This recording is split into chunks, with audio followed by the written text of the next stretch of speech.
Listen here, girl. I know you think it's a game, but it is absolutely not. Okay, this is the energy supplement from Just Move Supplements. That's right. It's damn near all gone, girl, and that's because I had to get that energy up so I can complete the workout, so I can give y'all this bottom, this transformation, get into it, okay? And I'm done working out now, so that's why we're moving on to the protein shakes. Oh yes, it's already in there, girl. It's already made right here. This is the mixture of the banana pudding, the chocolate cake, and the buttercream cupcake. And you really want to be fancy, you can go ahead and add that blueberry muffin if that's what you want to do, girl. But for me, it's these three right here, okay? You put that with some almond milk, you mix it all up in honey, okay? Your muscles have gained life, new energy, agility.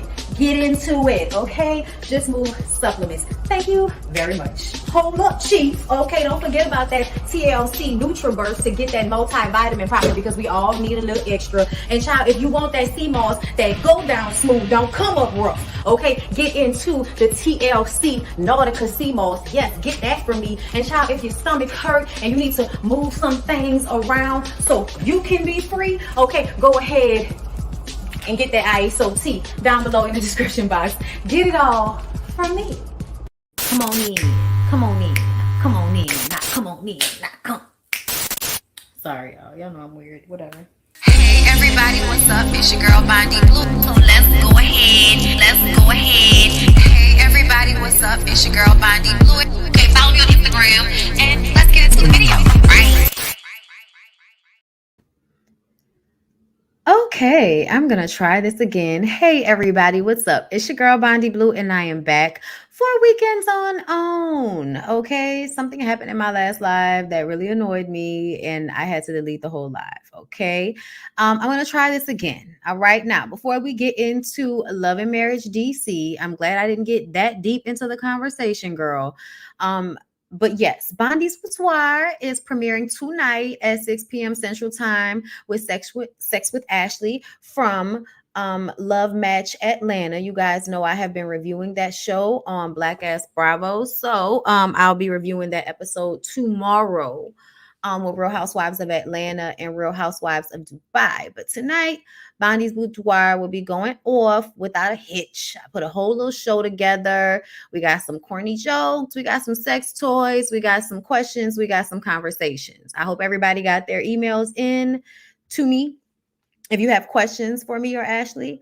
So yeah, it should be a good time had by all. Also, I do not have a graphic right now, but shout out to OLFP, the Ooh Ladies First panel. Y'all know we, if you're members of our channels, we interviewed Stormy from Love and Marriage Huntsville, and that will be premiering today for you guys on Jay Lee's Corner. So you guys make sure that you show up and show out, okay, for the Stormy interview, because it was really good. You know, I said a whole bunch of different stuff in the last live that I'm just not about to go through right now. Like, I'm just not.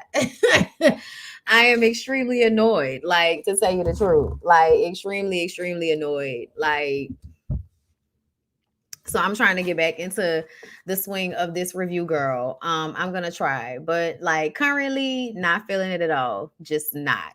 But I was already up here and I don't have time to not put out this live, to not put out this video today. So we're just going to go ahead and push through. All right. All right. So Love and Marriage DC. And this is why I had it like this, because I don't like the way that frames. All right. So, all right. Love and Marriage DC. So Monique started her radio job and Chris is being Mr. Mom, supporting Monique. And when she gets home from the radio job, she talks about how great it was. It's always something she's wanted to do. She's always wanted to be in entertainment and, you know, in the spotlight in one way or another. And now she's finally in a position where she's the one being supported. For once, it's her and not Chris being the center of everything. Okay. So Chris took this time to complain about how difficult it was getting 3 children together and, you know, getting them ready for breakfast and their classes that they take on. You know, I think they do homeschooling and things like that. So he just had to get them together and it was hard and it was a lot. And she was like, I really appreciate you for sticking in there and doing what you're doing to help me, and make this work for me. And I like the way she handled it. I like that she did not, make a little comment, because I probably would have made a little comment. I'm not even gonna lie. Oh, it was hard. I'm glad that you're figuring that out, that it's not that easy. Because I feel like sometimes men really do, and not just men, people period, take for granted how much work goes into being a stay-at-home mom, how much it takes to take care of children and plan things out ahead of time. Thank God Monique is such a type A personality. She's very good at organizing. And speaking of which, one of the things that they talked about was how they really met, because people, I think, have this misconception about Monique, like she's a gimme girl who is just looking for a baller to, pay for her life. Y'all like to demean women with that mindset, but the truth of the matter is, if a woman is not looking for a man to take care of her financially, what is she looking for a man for? Because even if she doesn't want him to take care of her fully, she still wants him to be able to provide the best life possible. So I find it very annoying when people try to down a woman because she wasn't looking for a bum to have a family with. Like, excuse the fuck out of me for having standards. Like, I'm so sorry that I didn't want to date a man that could not give me 4 houses. Like, my bad. Like, get the fuck out of here with that. I don't like the fact that people always try to devalue women with that shit, that gold digger bullshit. At the end of the day, what type of person is out here not considering money when it comes to building a family? If you're not considering it, you're not making appropriate decisions. I'm gonna just go ahead and tell you that. Okay. So I feel like at the end of the day, that lady absolutely loved her husband, no matter what anybody tries to put out there, like, oh, she just wanted him for his money. But either way, the way that they met was that he wanted to start a record label and she was a rapper. So that is how they met. He met her knowing that she wanted to be in the spotlight, that she wanted to be in entertainment. It's always been a part of who she is. And he's being very supportive of it. And also very more emotionally supportive than I think he's probably been in the past. Like, even in his confessionals, I feel like Chris is emoting. And hey Tina, I feel like I haven't seen you in a long time. How are you doing? um I feel like he's emoting and explaining his feelings way better than he did previously. You know what I'm saying? Yes. I just seen you going be in Dallas 2 days after I leave. Oh no, I hate it. Yes, you guys, I'm going to be a part of Women of Candor. I posted the poster on my community page. I'm going to post it here, but on July 21st, I'll be performing live in Dallas with Women of Candor. It is a monologue type situation that I still have to really glue down and get together, but so many things have been happening recently that it's just emotionally I've been getting taken away. You know what I'm saying? I know, Tina. I actually thought about you not too long ago and was like, I feel like I haven't seen Tina in here in a minute. What the hell's going on? So I'm glad you popped in. I appreciate everybody for showing up and for coming back. I know we were in like a full groove, but like I just have my pet peeves and things that I just do not want to make public lives, and that's just how I feel about it. And I also don't like when people like make comments about it, because then that makes it even worse to me. So then I just have to, erase the entire live, because I can't. I won't. So there's that. So that's that. But anyway, I did talk to Monique because I text her. We're gonna get to it, but I talked to Monique. But I'm glad that the whole radio thing is working out for her. It definitely feels like a full circle moment, and I love when I see women have those moments. I love when I see women finding something that makes them happy exclusively, that has nothing to do with being a wife, that has nothing to do with being a parent. I love that for her.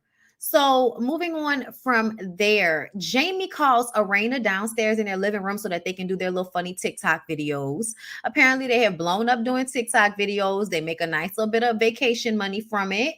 It shows their funny side. And then they get into the more serious conversation of what happened with Terry and, when they went to the salt cave, and what she said about Jamie being a bully. And he says that he didn't do anything for her to say that. And Arena says, well, she's a reader. She read you. That's what she does. And Jamie it's like, whatever, kind of acting like there's no truth to it. But Arena is like, no, he is aggressive with me and the kids at times. And he says, no, I just want everybody to make the best decisions and be their best selves. And she says, okay, so you discipline the children and you're aggressive with me. And I was like, that doesn't sound better. That doesn't sound better at all. Then she gets him to talk about his childhood and how his dad was abusive. He said if he knocked you down and saw blood, he'd just be like, you all right, get up.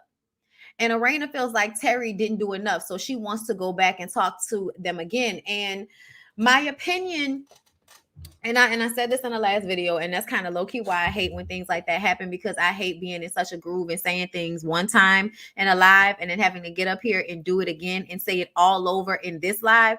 It's a little bit annoying to me. But I'm gonna say that I feel like Jamie is abusive. I said I feel like. I didn't say he is. I didn't say I know it for a fact, because Monique says she hasn't seen any signs, but I feel like Jamie's abusive. I feel like he was abused as a child, and I feel like he's abusive. I feel like he's a functioning alcoholic. I feel like Arena is, to me, showing obvious signs of being a woman who's been abused. A woman who has been abused will do things like be very docile and walking on eggshells with expressing her emotions with her man. But as soon as she gets an opportunity to get into a confrontation with a woman or one of her friends, she jumps bad. And all of a sudden, we're from Baltimore and all of this shit like she was doing. Jamie and Arena were also on Carlo's show last time, this last episode. And a lot of what they give to me is surface level. We're not showing you anything real. We're not showing you anything deep. And that's because the deep things are fucked up. It's not as simple as, oh, he cheated. He doesn't even want to admit that. And honestly, there are times when she says things that I can tell he didn't want anybody to know. And I'm like, I wonder how she's going to pay for that later on. Because his silence makes me feel like she's going to pay for this later on. It doesn't seem like he's the type of man to just let something go. If he doesn't like what you said and he feels like what you said made him look bad, I think he will absolutely make her pay for it in one way or another. And the way he would play with her, that episode when they were in that house and they were upset with each other, anytime a man wants to physically like play and push you and all of that when y'all are in discourse, I have somewhat of a like, what is that about? You know what I'm saying? What's that about? You know what I mean? Like it. Yeah, I don't like that shit either. Like, even though I feel like when I say I'm from New Orleans, like there's a certain level of ignorance that you have to assume comes with that. But ultimately, I can't stand when people try to use where they're from as a reason for why they are acting an ass. To me, you being from Baltimore has nothing to do with why you jump bad with Windsor for saying your nigga was a red light special. You are the one that put that story out there. And on top of that, you and Jamie aren't even agreeing on the circumstances of the story. Y'all are still fighting about that, which tells me that y'all never really get past anything. He bulldozes you and you swallow it and move on and act like everything's okay. You act like everything's fine, and it's not. Terry had you on the verge of tears. Not the verge of tears, but like you walk around on the verge of tears. As soon as she hit that one little spot and said that she felt that Arena was trying to be a perfectionist, she burst into tears. And that's because she's always in a state of insecurity. She's always in a state of flux, because when you are in a family with an abusive person, you never know what version of them you're going to get. You never know if you're going to get the nice, sweet, funny, likable version of them, or you're going to get the crazy, hypersensitive, abusive version of them. And so you're always walking on eggshells. And I said this before, I'll say it again. I'm talking from personal experience. When you have a parent or you have a partner that is abusive, okay, it doesn't mean they don't love their family. But what it does mean is that they are abusive. And in fact, like to act out aggression and a lot of just negative feelings on their kids and on their wife, because they can't control themselves and because they have issues that they don't want to deal with. And men can be very indignant about being fucked up and not wanting to fix why they're fucked up. Like, I don't want to talk to anybody. I don't want to fix this. I just want to continue to be abusive to the people around me. And it's very obnoxious. It's very, very obnoxious. And what makes it even more obnoxious is the way people online have been, I feel like, running to act like Jamie is this perfect example of a man. Even last night on Carlos' show, not last night, y'all know what I mean, but even on Carlos' show, Carlos like, I think we're really having, a fight for who can dress the best. And I thought Martell was the nicest looking man on the show. Like, it's a lot of bigging him up. It's a lot of stroking his ego. It's a lot of, we don't have enough Jamies in the world. Like, I have seen all kind of posts that's championing Jamie, and I feel like it's toxic because it's ignoring all of the abusive traits that we're seeing. Your wife cries and you hit her so she can stop crying. That's not something that I would view as something that needs to be caped for, championed. Like, he seems completely detached from his emotions most of the time. And if it's not an angry feeling, then what is it? So for me, I just kind of feel like I don't like the pump faking. I don't like the pretending. I don't like the, everybody's hating on us bullshit that people like to do when they don't want to deal with the truth of how people are viewing them once they get on a reality show, i.e. Tisha and Marceau. Like, it's obnoxious, honestly. And that's one thing, like, women, I'm trying, like, as I get older, to have more compassion for people that just don't see it and don't get it because they're blind. It's basically like being blind. They can't see it. They don't want to admit it to themselves, but it's happening anyway. And then they get mad at everybody that tells the truth about what the situation really is, And I wonder how many, like, really close friends Arena has, because you can only, like, have a friend like Arena for a certain amount of time, or you have to hold her at a distance. You can love her, but you got to hold her at a distance, because everything that she feels insecure about, she's going to lay at your doorstep. And then when you start to, like, be a friend and tell her about certain things, or, want her to feel better, she'll get mad at you. So you can't, like, women like Arena don't keep friends for long periods of time, just like women like Tisha. Y'all say y'all friends with people, but what it really means is we talk ever so often, but we don't talk about anything too deep. We don't really get into what's really going on with us. We don't use each other to emotionally rely on one another. We really just have the relationship because it's cool to have a pretty girl to go out and have fun with and have drinks. And I know she said she had a party and she didn't go to her friend's birthday party. That's another thing. So you mean to tell me an argument between you and Jamie outside of the club stop you from going to your best friend's birthday party? Also, you could turn around and cry and blame him for it. All of that seems like you have weird codependent relationships. And also, that you would allow an argument between him and you to stop you from going to your friend's party tells me you probably often choose your friend in a way that isn't healthy. And I say that because I feel like the one thing I think is important for everybody in relationships and in marriages long term is to have your friends, have your outside things, have your thing that is outside of your relationship with your partner, because you need to keep some semblance of self. You need to keep some separation. And I know people don't like to hear that, but they don't like to hear that because becoming one usually means you being an appendage to a man. And for women, when you are in a marriage and you really love your husband, it kind of forms a codependency to where you feel like you can't do anything without that person. That is not healthy. So you need to have your friends. You need to have time when you do things without them. You need to, I'm saying? Like, you need those relationships ultimately. So when you don't really have them, or when you have friends that you have to keep at a distance, it's usually because you don't, y'all, I'm not going to tell y'all how it aggravates me sometimes when I hear people talk about how, Brandy, I think it might have been Brandy or somebody else talking about you're going to have to ignore your friends and your family if you want to stay in a relationship with a nigga that's doing you wrong. Like, that's basically the advice. Arena's sister is neighbors with my friend, and she said how the sister was talking about them faking for the camera. Sha, you ain't got to tell us. We can see. Jamie allows for his wife to be miserable because it's easy for him.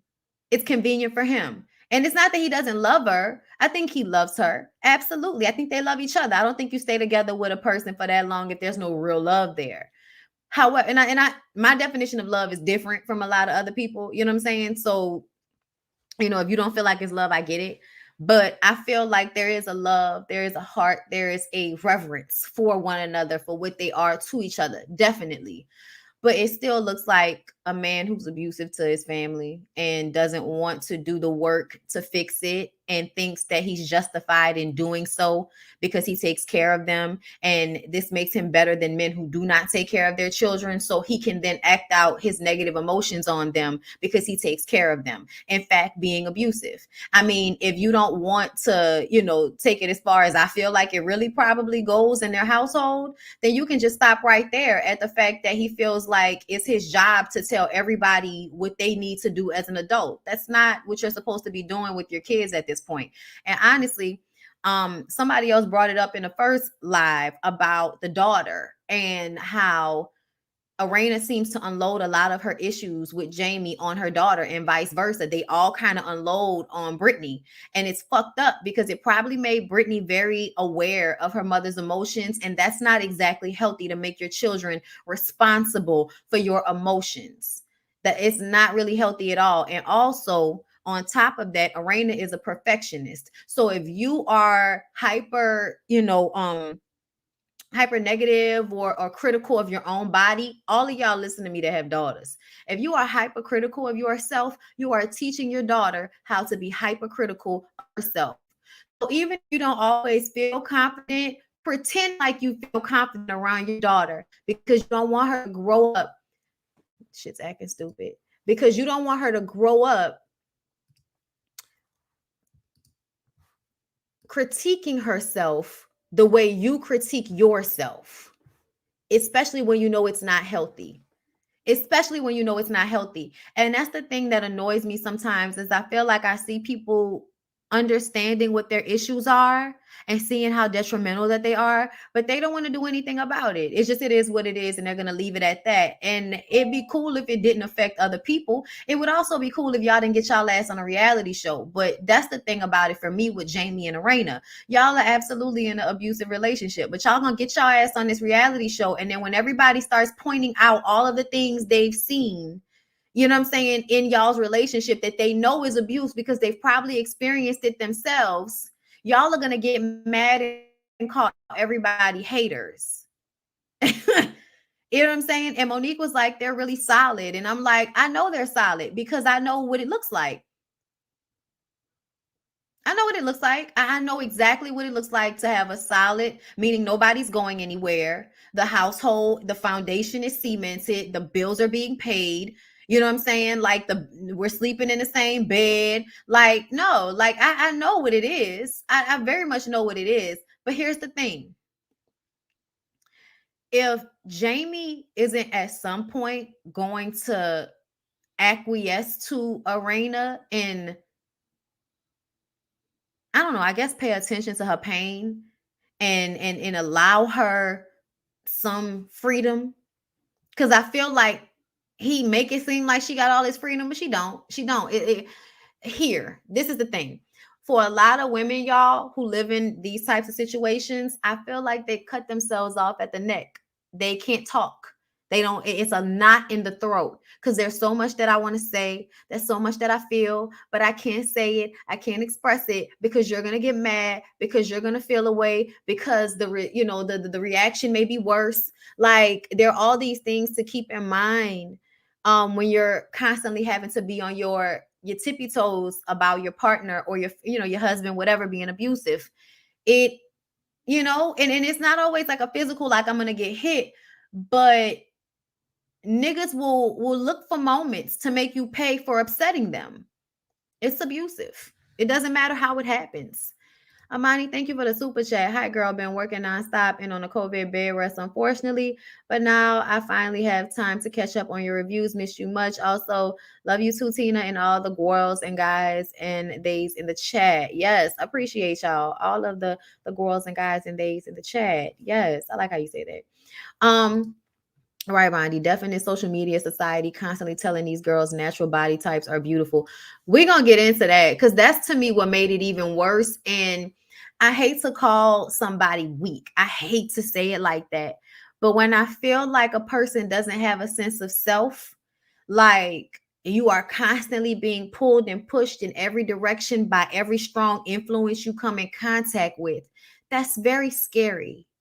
That's very scary to me. That as a grown woman, and I mean like almost 50 something years old, right? Arena with 3 grown kids, she seems to not have a true sense of self and therefore can be moved and pushed all over the place, which is why when Ashley's around, it seems like she's back up to Ashley. When Jamie's around, she's playing her position to him. You know what I'm saying? She's doing the docile thing.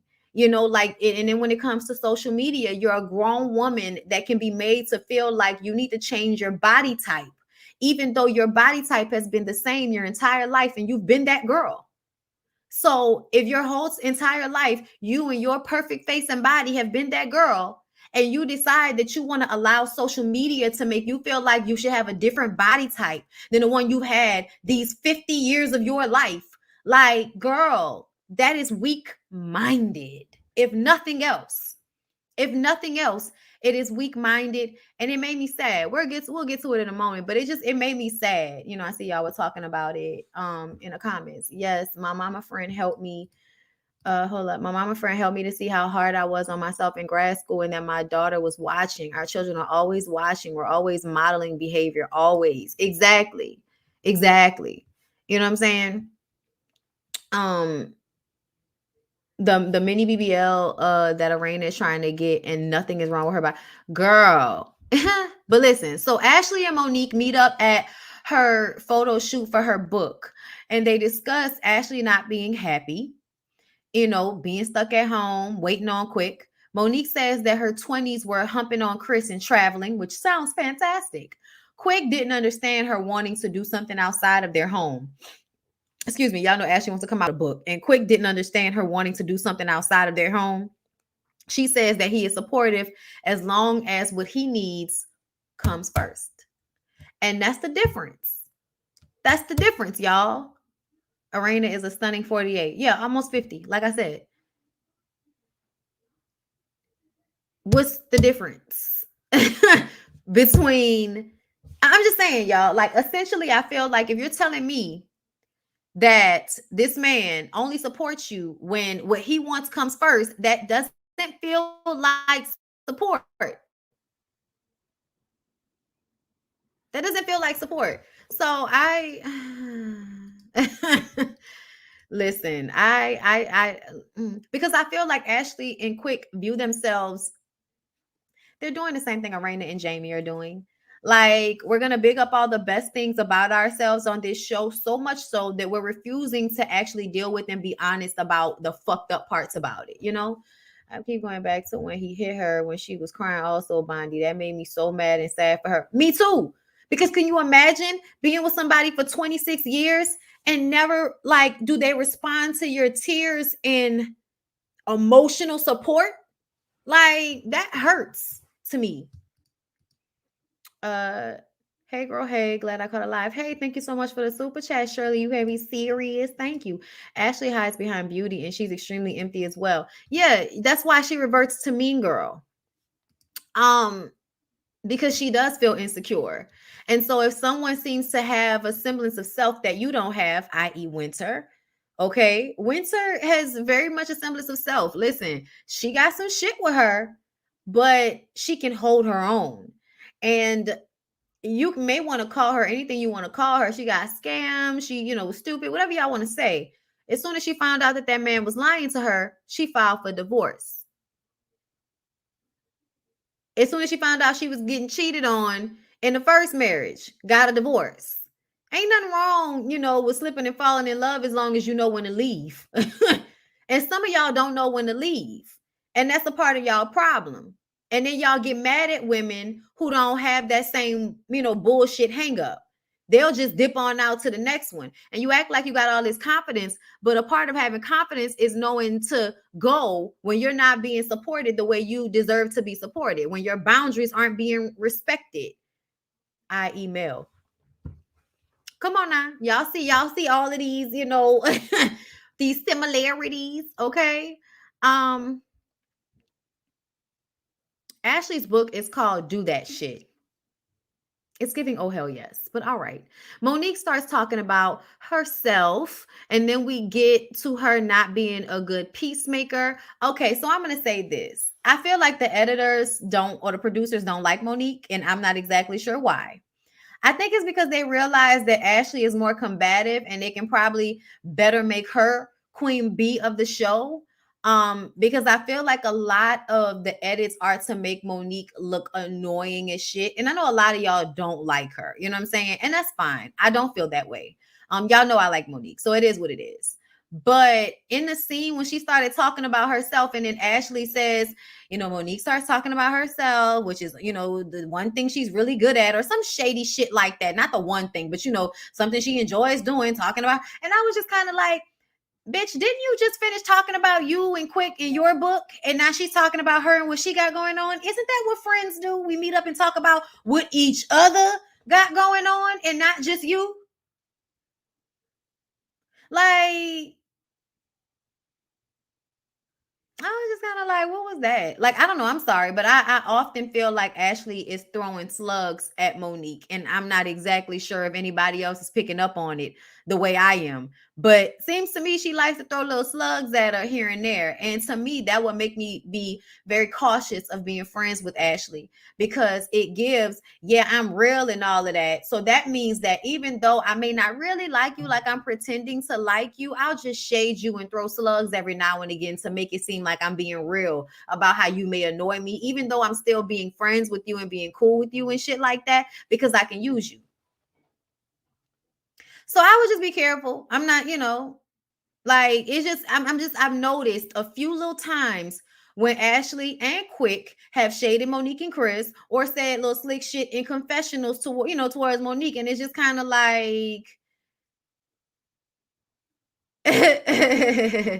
like, okay, like, all right, I see it. Okay, I'm paying attention. Anyway, and then Monique does what I gave her credit for not doing, which pissed me off. So I tweeted, it was messy as fuck, Monique, for you to go back and tell Ashley that Winter called Jamie Red Light Special and DJ Quick fun size. Okay, it was messy. And I said that. And so she tweeted me and said, I have my reasons. I said, bitch, text me, let me know. So she texted me.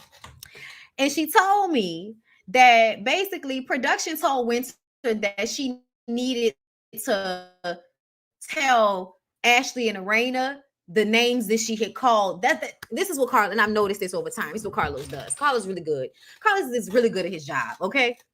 What Carlos and them like to do is only give you a little bit of information at a time. That's why they edit the fuck out of scenes, because they want to be able to get more than one blow up out of one sit down, right? So they're gonna have one sit down, and then we'll have a confrontation about a part of what was said at that sit down. And then later on, we'll bring out the other part that might have been a little bit more fucked up, and then we'll have another blow up, because we'll think we got past it. But when we find out that there's something else that was said, they'll get upset. This is how you do what actually happens at the reunion during the season, is you make sure that if the person that said the shit isn't going to say it to the people they said it about, you got to get your bone carrier to carry the bone back. And that's Monique. We know that. Okay. So Monique said they told Winter that she needed to say the shit to Ashley and Arena, and she didn't want to do it.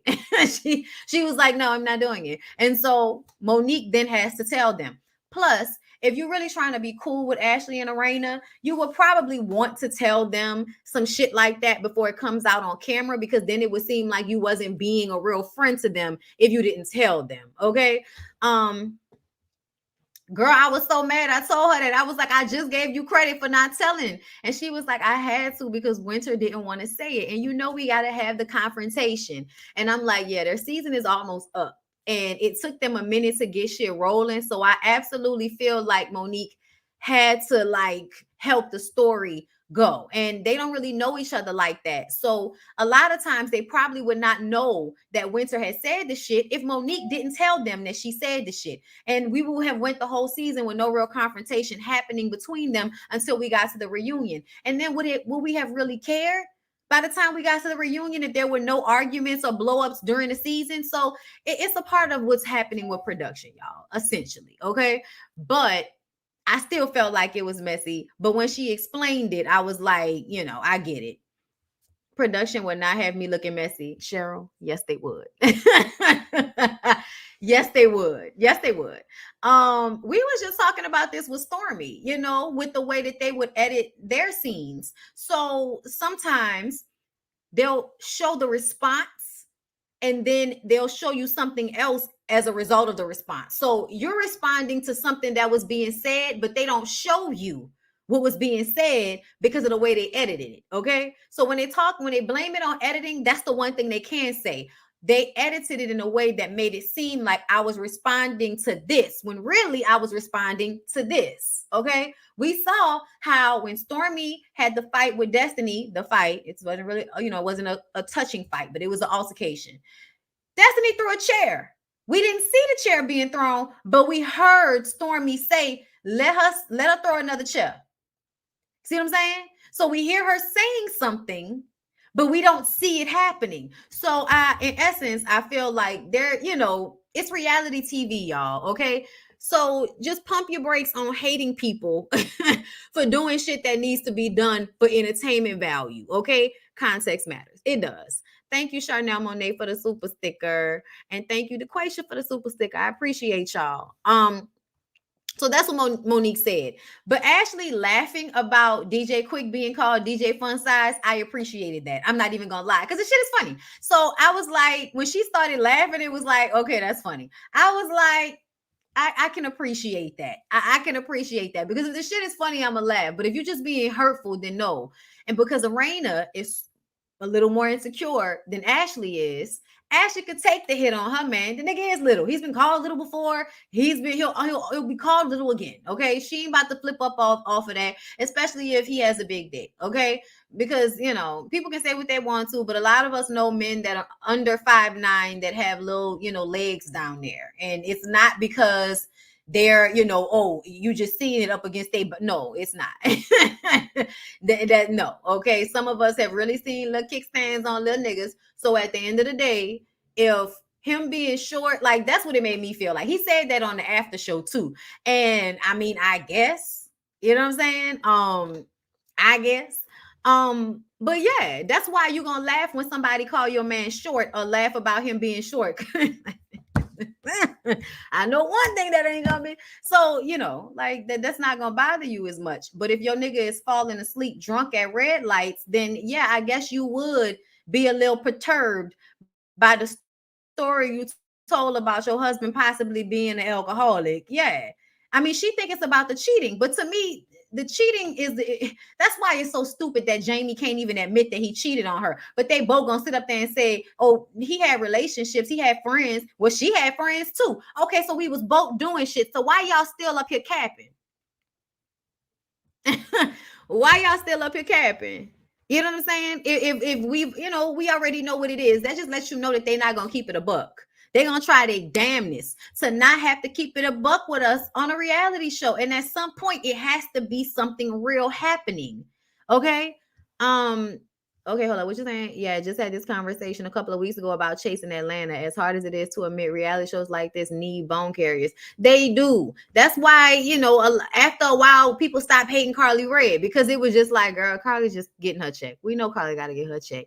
And because she ain't got no storyline herself, what she gonna do? She gonna carry the bone. Okay, it was the same thing with Sheree. Sheree didn't have no storyline, so what she was gonna do? Carry the bone. But now you realize you can't really solidify yourself carrying bones if you're not the main character, or you're like, for instance, if you ain't Candy and you ain't Monique, you're not going to do well being a bone carrier. Okay, so you have to make yourself more valuable than just being a bone carrier, or they will carry your ass up off the show and just make you a friend of. Okay, which is what they did to Sheree, because it only works for so long. You have to have your own story in order for people to even care for you to be there. Okay. So moving along from there, Quick and Chris go get a foot massage, and they discuss, and I like this scene, how hard it is doing what their wives do, and how they take their hats off to their wives, Giselle and Robin. Child, we'll see how that shit look when they come back. Quick talks about how he never cries, and he says he's emotional, but he doesn't cry. I said, yeah, we can tell you're emotional, sir. We can tell you're emotional.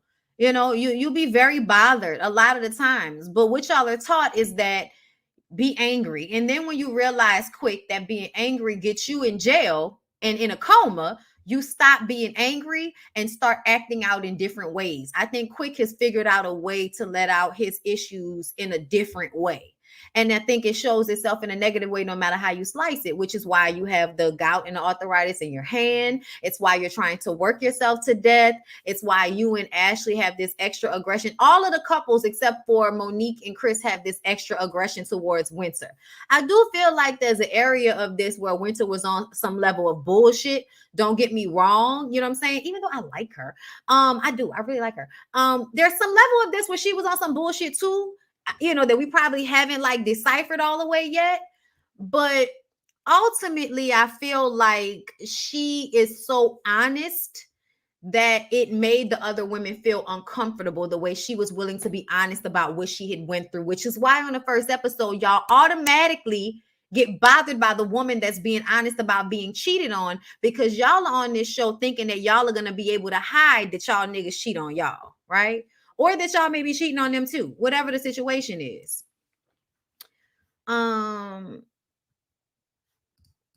Serious. Does anyone hate Monique? I just see a lot of people say they don't like her and she talks too much. I'm asking an honest question because I'm not in the comment sections. Oh yes. Oh yes. Like you see a lot of people saying they don't like her. Like that relates to they hate her, sweetheart. Ashley, girl, I know you don't know.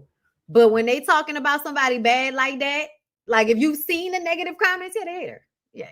It's a love to hate thing, but it's very much hate. Because they never give her the benefit of the doubt, or they never see her point of view, even when it's a point of view that they may share. You know what I'm saying? Like even when I ask them, like, so what's the like, okay, so if I break it down and say what's the real issue, I just don't like her. She just work on my nerves. Those types of things. Okay.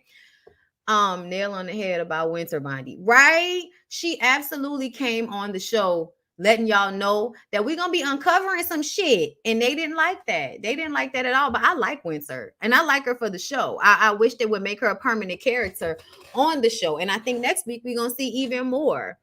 Y'all know people don't like Monique because of what happened on Real Housewives of Potomac. Y'all know that. Come on, where y'all at?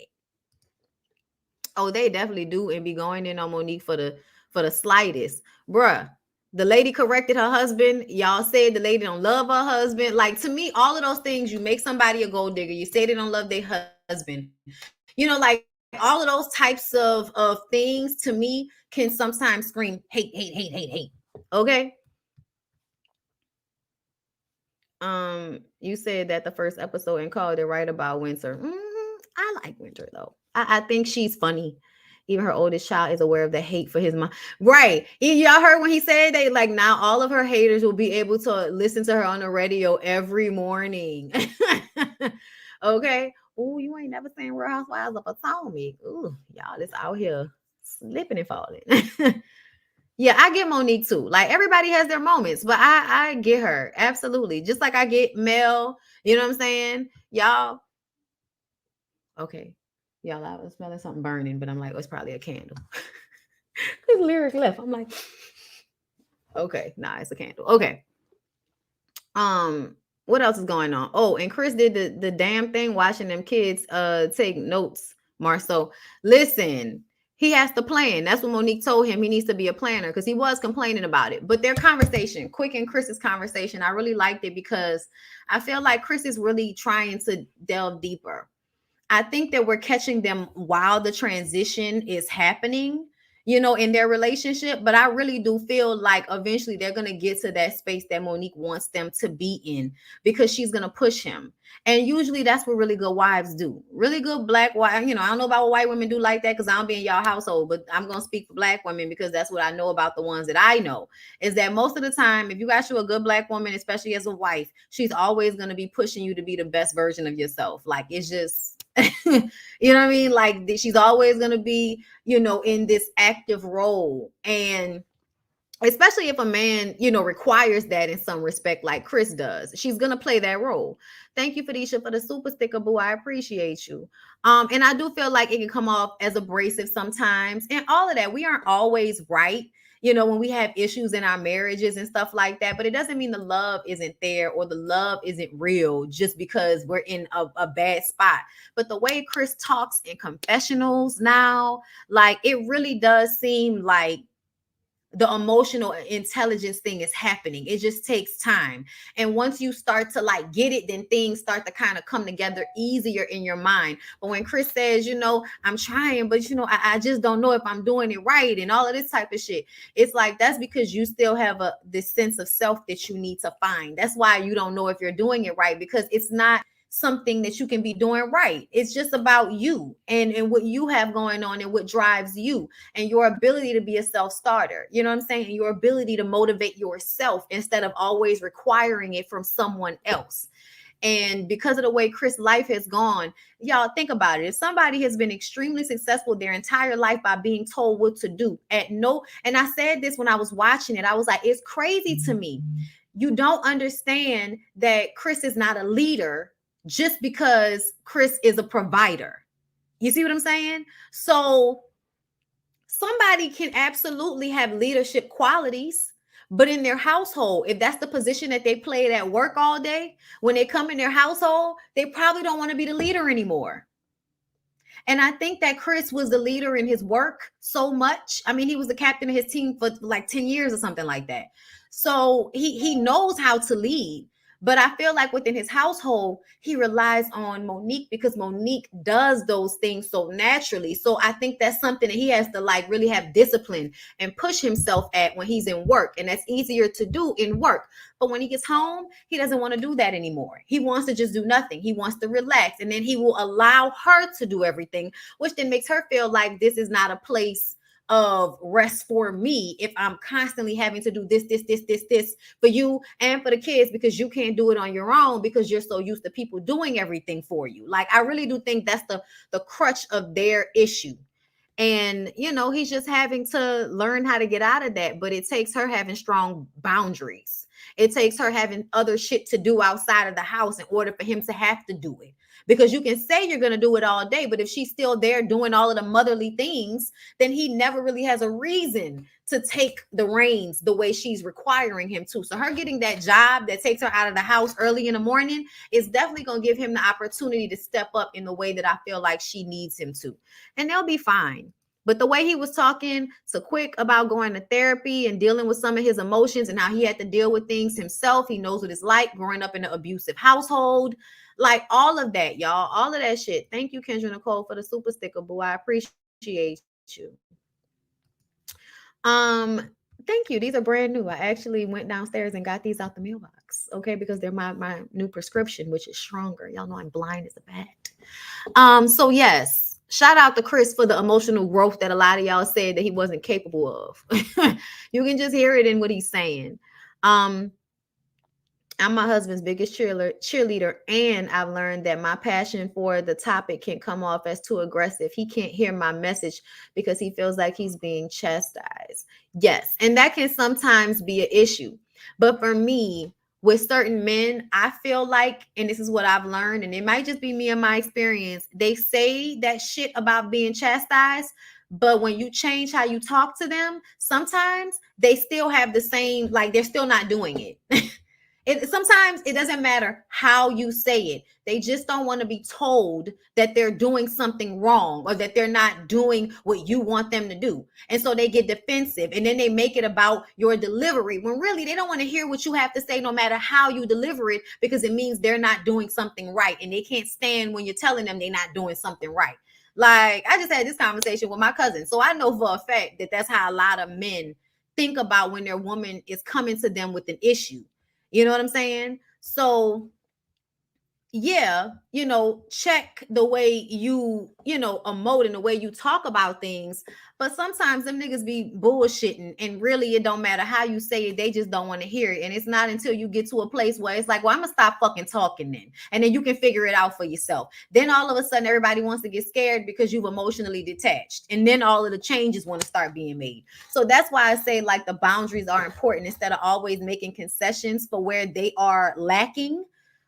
You have to know, if you're not going to step it up, don't ask me to lower because you can't reach where I'm at right now. Either step it up or step off, and it don't matter who you are. You know what I'm saying? Step up or step off. Okay, some men absolutely need a motherfucking woman to tell him what's up. Not a mommy issues, it's just direction. Give him his purpose.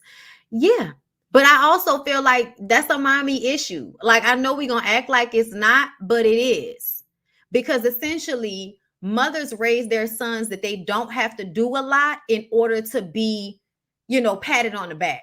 So if you don't require a lot of them as children, as teenagers, by the time they become adults, they don't know how to self-start because much has not been required. They've been raised that everybody does everything for them. Everybody takes care of them. Everybody tells them what they need to do, especially mothers, you know? So they never learn how to develop that self-start for themselves, especially if they don't have a man in a household that is, trying to be active in that way. Because back in the day, men would say, stop babying him, stop babying him. And it's because they wanted their sons to be self-sufficient instead of being babied by mothers that want to protect their sons from being seen as big black men when they're just little boys. Okay, so there's a lot that goes into it, but essentially, a lot of black men, even if they have money, are not raised to be self starters and leaders because within their households, just them being a black boy means they're not required to do, be, accomplish as much. You know, child, you just described my bonus daughter. What part? What part? Facts, Bondy. It ain't always about how we talk or how we say it. It can be in a whisper, write a poem, singing a lullaby. My husband ain't trying to hear it. He'll just shut down. Period. Okay. But I think somehow, but they still somehow. Wait, hold on. Wait, I missed the first part of it. I missed the first part. Martell. Yeah, no, Martell is definitely like one of those examples. And we see it now. You know what I'm saying? We'll get into that in a minute. Y'all know the full review is for the members only, but we will touch on things and I'm gonna let y'all call in.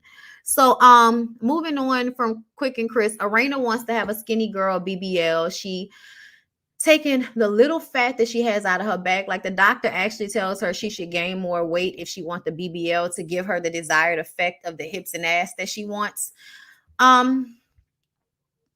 Ashley, you could tell that Ashley doesn't think that this is a good idea. Ashley probably wishes she didn't have to put on a spank every time she got into something tight. Okay. And Ashley has a beautiful body. She has the curvaceous body that I think Arena wishes that she has. But essentially, I feel like as a woman, Ashley probably feels like I wish I was a little bit smaller and I didn't always have to put on a spank and all of that shit. You know what I'm saying? Versus Arena that probably doesn't have to do all of that because she's so slim, in a tummy area and all of that. Um, she wants to be perfect. Ashley tells her what Monique said about Winter calling Jamie Ray like special. Okay.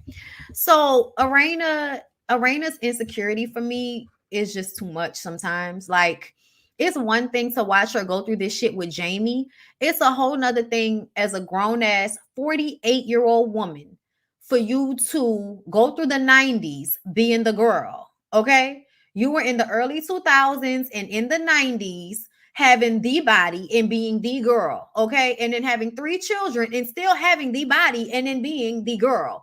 And you turn around and decide to let social media in a fucking fraudulent ass fad that is going out of style, okay? If we're basing it based on the Kardashians, you want to go and cut your body and put your fat from your back into your ass and your hips so you can look weird like Lil Kim at the BET Awards last night, or like Dream Doll at the BET Awards last night, or any of them other girls at the BET Awards last night looking weird and shit.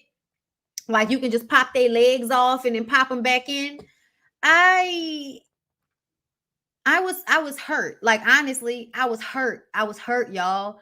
Arena took her clothes off for for them to do the assessment of her body. And I was like, damn, her body nice, like sexy, like sexy ass body. I was like, all she would have to do is up her weights on her lower body. Like she's already in really good shape. Like to me, I looked at her body and instantly was like, oh, all she would have to do is up her weights on leg day. She looked like she already worked out. Why do you want to go and do that? And here's the thing. This is what I think about. I think about the complications. I think about the issues you're going to have down the line. I think about the issues you may have having the surgery. I think about the issues you may have thereafter healing. I think about how you at some point can be in so much pain, angry at yourself for doing this, and then asking, why did I do this to myself? It was so unnecessary. My body was fine the way it was before.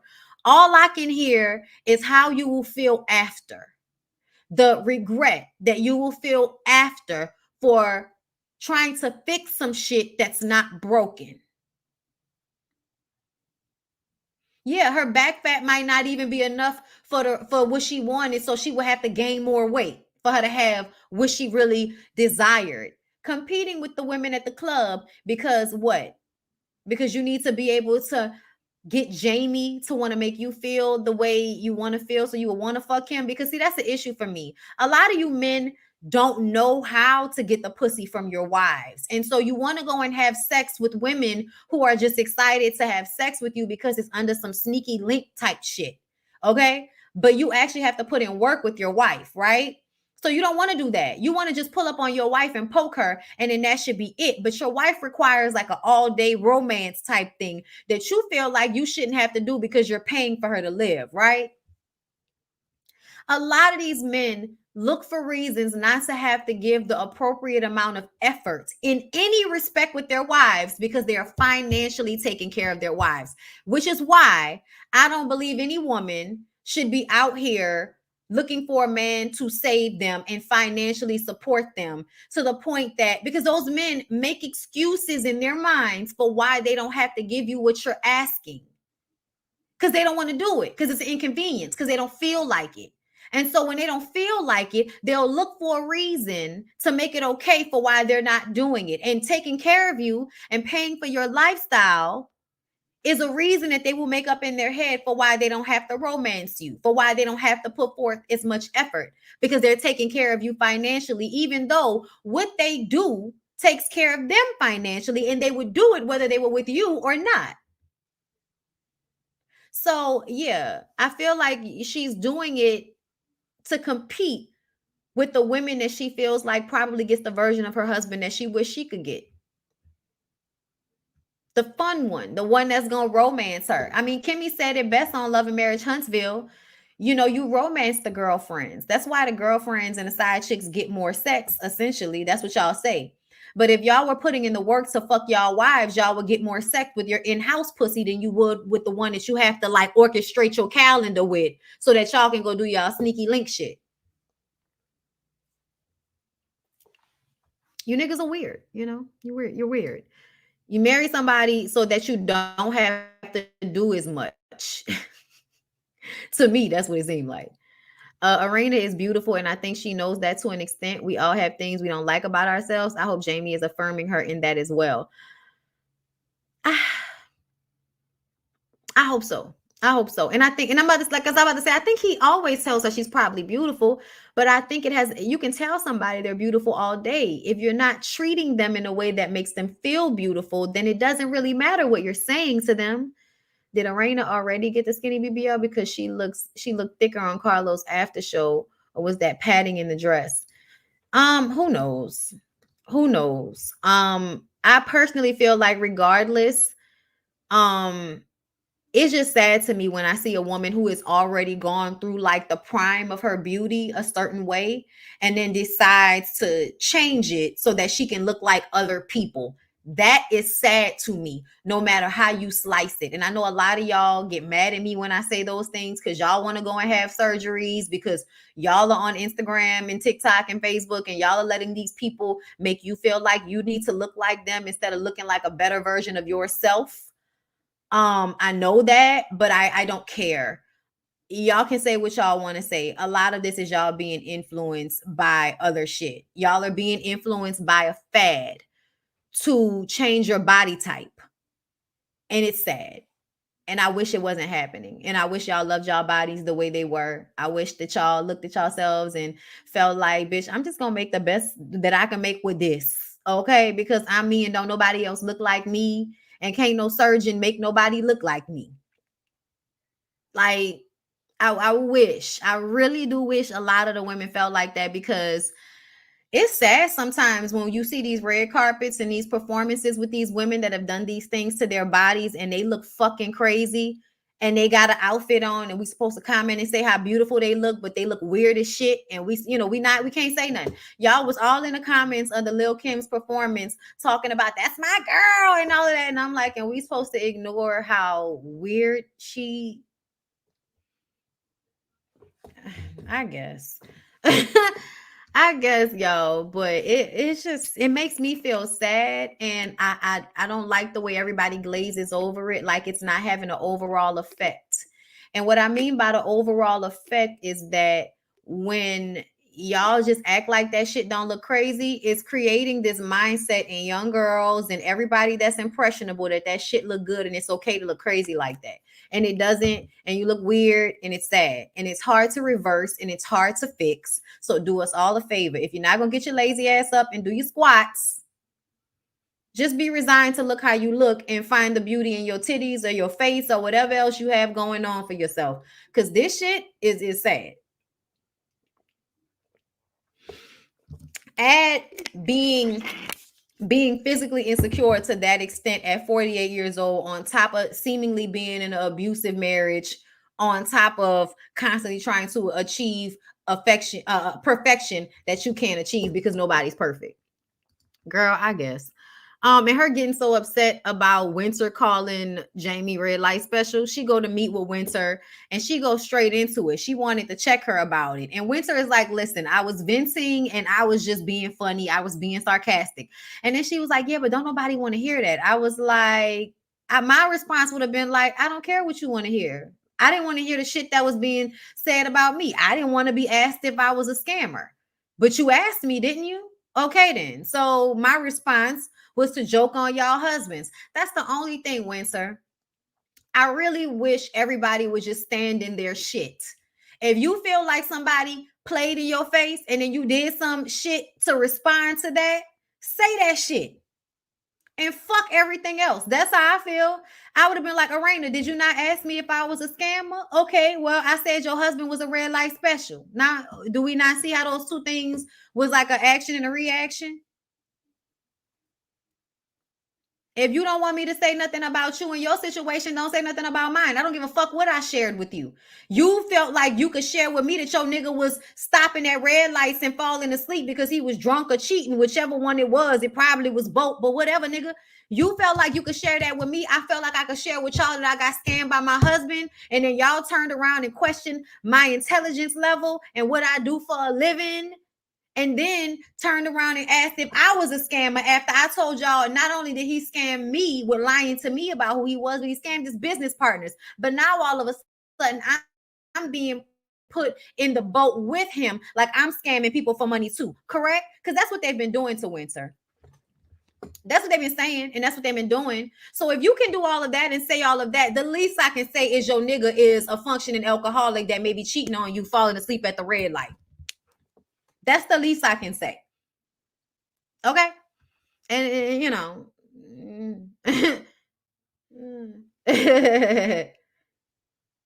Oh my God, Bonnie. Kim made me want to. And you know, like they don't get it because like we grew up feeling like finding self-confidence because Kim was so confident. Because Kim got up there with her little petite body and her brown skin and her pretty teeth and was patting pussy and rolling with the Versace bitch and being on a level that black girls wasn't really on. And now we're grown and we find out that you never wanted to be the brown skinned black girl and that you didn't like your little petite body. And now we're all feeling like I don't know, like it hurts me and my homegirls. Like it does. Like it does something to us because a lot of us gain confidence from watching you. And so watching you, seeing that you really didn't have that confidence at all, to the point that you've made yourself look so weird. Every time we see you, it's like some hurt or something. I can't even explain it. But yeah, and I think it's because a lot of us, attached how we saw ourselves to the fact that we saw those women like Kim and them, like, feeling themselves and being proud of what they look like. So that made us want to be proud of what we look like. And now we're all grown, and you want to look like the bloated, Latino cat lady that you will never be. Like, okay.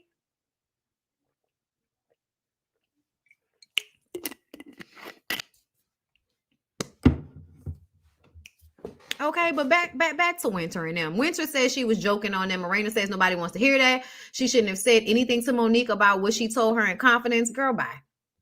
Everybody with this, I said this shit in confidence. Bitch, the cameras were there. Cut it out. Arena asked if she's mentally fucked up from her relationship. I said, Arena, are you? Girl, what? Are you mentally fucked up from your girl? Your husband don't even respond to your tears. Are you mentally fucked up in yours? That was cruel to me. That was a cruel question. And that's why I said Arena gonna work on my nerves. Cause you gonna cry and be docile and look weak with Jamie when he bullying your ass. But she said your nigga was red light special, which is really ain't that serious when you already put that story out there. It ain't that deep.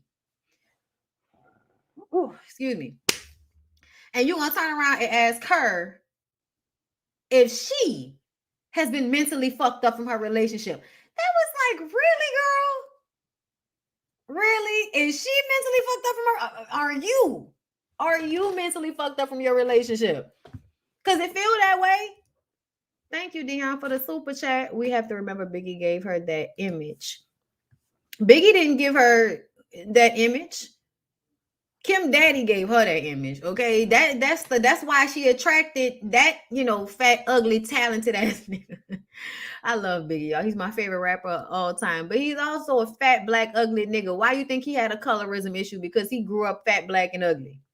Okay, I'm just saying, y'all. Biggie was fat, black, and ugly. He was. I don't know. He knew. I don't know. People still wanted to fuck him. That didn't change the fact that he was fat, black, and his eye was over here. You know what I'm saying? He's a great rapper, great energy. Okay. He could have got it over Rick Ross. And I'ma just keep it a buck. I think she means her rap image. Oh, okay. I thought you meant like the colorism situation, because she be out here bleaching and wishing she looked like Faith. Yeah. What? He said he was ugly in his songs. That's my nigga. I love Biggie. Like I said, favorite rapper of all time. But yeah, back to this shit. Yeah, Arena set herself up with that statement, girl. The way Winter could turn that around back on her. I mean, she could be like, yeah, I might have been mentally fucked up from my relationship, but at least I left mine. How are you doing over there? Girl. Anyway, Ashley meets with her publisher about her book, which is almost done. And like I told y'all, her book is absolutely giving, oh, hell yes. And she's scared to be on the cover, but she needs to get over it since she's telling everybody else to do that. I'm just saying. She was diagnosed with depression at one point, and people feel like she has nothing to be depressed about, which is the same thing she was talking about. The same thing she was talking about with Monique at the beginning of the season. Is going through shit, but because you have money and your husband takes care of you, which is a lot of women's, gripe in the Black community, they feel like all your problems should be mute and, just shut up about it because a nigga taking care of you. And I feel like, no ma'am, no Pam. If it hurts, I don't give a fuck how much the money, no, we're not doing it. If I'm hurt, if I'm bothered, I'm going to say it. I don't care if he's paying these bills or not. Like, the fuck? Anyway, she talks about her situation with Winter, and she says Winter is a roadblock in her positivity. I said no, she's a roadblock in your bullshit. Okay. Whenever somebody real comes around, especially somebody that's honest about what they go through, whenever somebody like that comes around, people that like to hide shit get scared. Like it's very funny, but that's what happens. Okay. Um, her publicist asked if there's anything she can do to be better, asking Ashley that if there's anything she can do to be better. And she says nothing. The finish line is loving who you are, and she does now. And I said, I'm sorry, y'all. We can always be better. We can always be better, y'all. We can always be better. Like, what? How can you say that there's nothing that you can do to be better?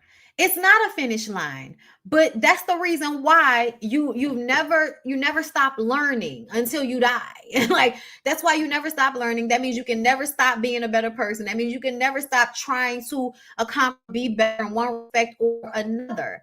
Like, if I know my whole life impatience is an issue for me, or for you, Ashley, if I know deflection is an issue for me, like, how are you going to get up here and tell women to just do some shit when it seems like you could barely do some shit yourself? And I say barely because I mean, you barely getting this book out with your husband's support. You know what I'm saying? Barely. How you going to self-help? Like, and also she's a mean girl. So I feel like the fact that you have a lack of compassion for other people sometimes, it just means, how are you going to administer that type of support when honestly, it doesn't seem like you really, I don't see it in you in person. Like, that's what I'm going to say. I don't see self-help in person. So you trying to sell self-help when you still have some things that you need to fix yourself while telling us that you don't need to do anything better. All of that seems like that's contradictory. It seems contradictory. So I don't know how that's gonna all work out. I mean, whatever people want to do to make their money, hey, I hope that you have great success at it. But it feels like a whole bunch of contradictions going on, girl. And I don't know how that's gonna play out by the time we get to the reunion, But good luck, girl. Good luck. Good luck. Let's go ahead, y'all, and switch gears and talk about a few things on Love and Marriage Huntsville, and then I'm gonna let y'all call in. Are you Bondi G or CA instead of Bondi Blue? Praise. Thank you for the super chat. I don't know what you mean. Okay. What is CA? I don't know. I don't know what any of this means, love. Thank you though. When you recognize something is an issue, you most certainly try to do and be better, I believe. Child, you would think so. She saw a niche that is in and said, let me make a coin. Hypocritical too. Aaliyah was my inspiration. I wonder if she were alive, if she would have gotten a BBL. I hope not.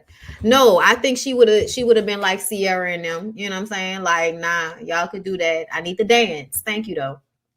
Kim is 4'11" with 20 years of surgery. She actually can't stop and can only do maintenance. Her body would collapse on itself. That shit is really sad. What is CA? Cash App. Oh yeah, no, I'm Bondi Blue on everything, sweetheart. I'm Bondi Blue on everything. So if you see Bondi G, that is not me. Okay. Cash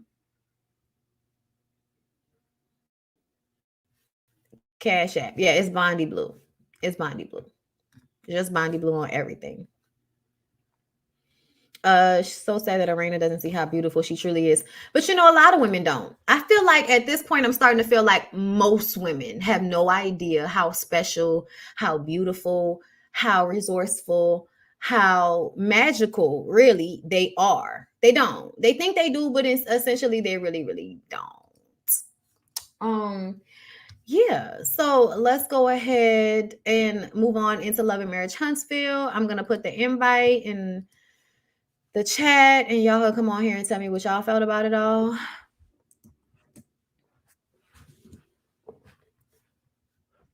It should just be Bondi Blue.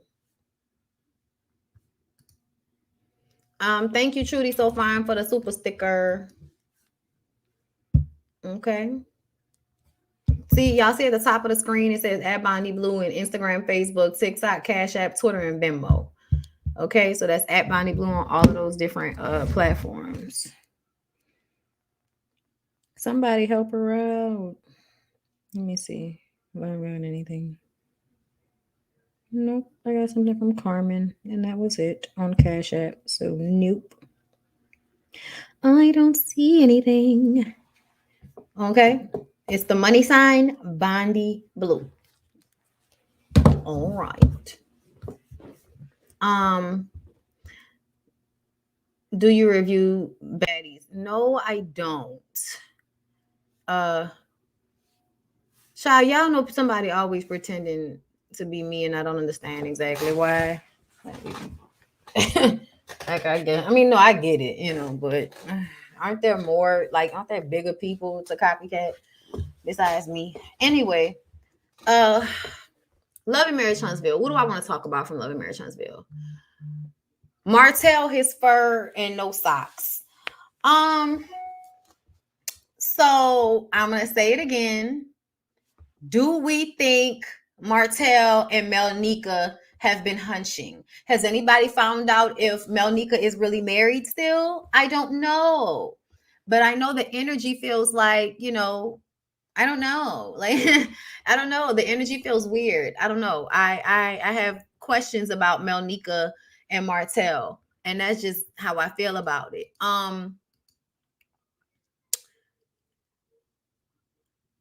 Marcel's Uncle Sam going off on him because he didn't really say a lot about Inez, his grandmother. It's because Martell is a narcissist, and I am so tired of his mother acting like he's such a good person with a good heart. But see, I think that they're lying to each other.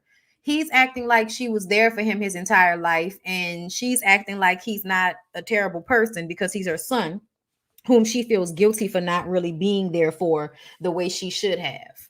To me, and I can't stand when y'all do that because you make your children even worse when you don't hold them accountable. Martell gives, neither one of my parents were responsible, so my grandmother spoiled me fucking rotten. That's what it gives. And I don't like it. I don't like it at all because it gives Martell the space to act as if he's right when he's wrong, to hear he's a good person when we haven't seen any evidence of that. And to me, when I'm saying somebody isn't a good person, you can do things for people that are seemingly good, but the reason why you're doing them is for another reason. It's not because you really want to be good to them, it's so you can manipulate them. And anytime you're doing something just for the sake of manipulating people, it's never for a good reason. Him creating the wine and naming it after his grandmother was so he can endear women to him, because treating Melody like shit made him look like he didn't have any love or respect for women, especially after his Kevin Samuels outburst. So since then, I feel like if we're going to change the narrative, we have to make him seem as if he has heart for some woman in his life, because he doesn't have it for the one that gave him 4 children or the one he says is the peasant that he impregnated.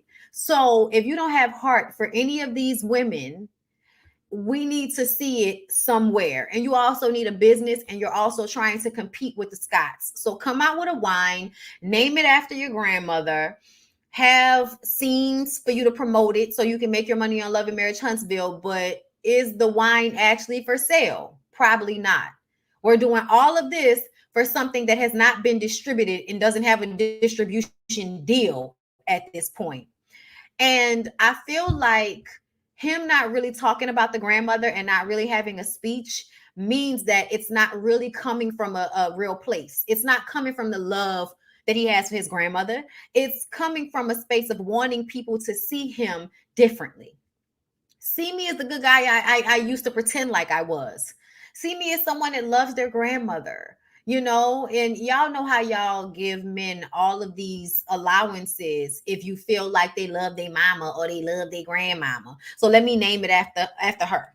And honestly, I feel like that was shade that he didn't, try to in some way incorporate his mom. But I feel like she knows she wasn't there for him like that, so she can't say nothing. So she's just gonna sit there and drink her wine. as we see her do throughout the episodes. Whenever we see her, she drinking her wine and telling Martell he's a great person with a good heart and everybody need to get over all of the shit that he's done, even though he doesn't ever hold himself accountable for it, even though he says he does. He's always saying, I said I was wrong. Yeah, but you tried to divvy out blame, and you can't say you were wrong and then come back later and tell us that you really don't feel like you did anything wrong, or you feel like you were justified in doing what you did, which there's no justification for what you did to Mel.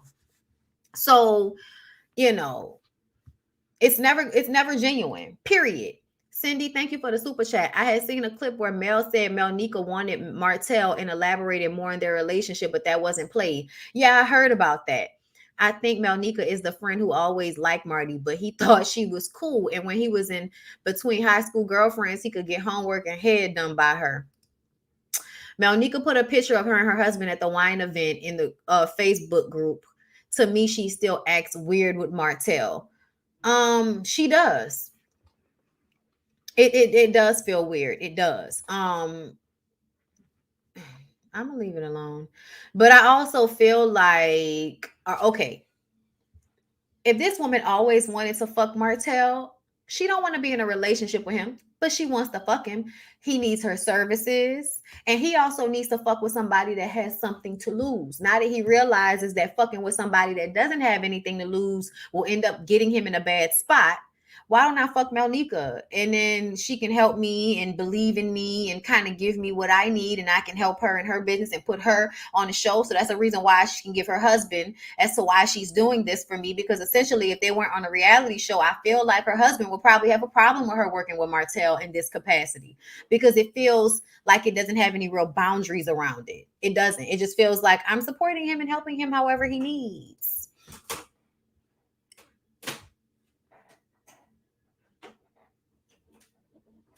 What is it? What am I, a killer? Like, open the door.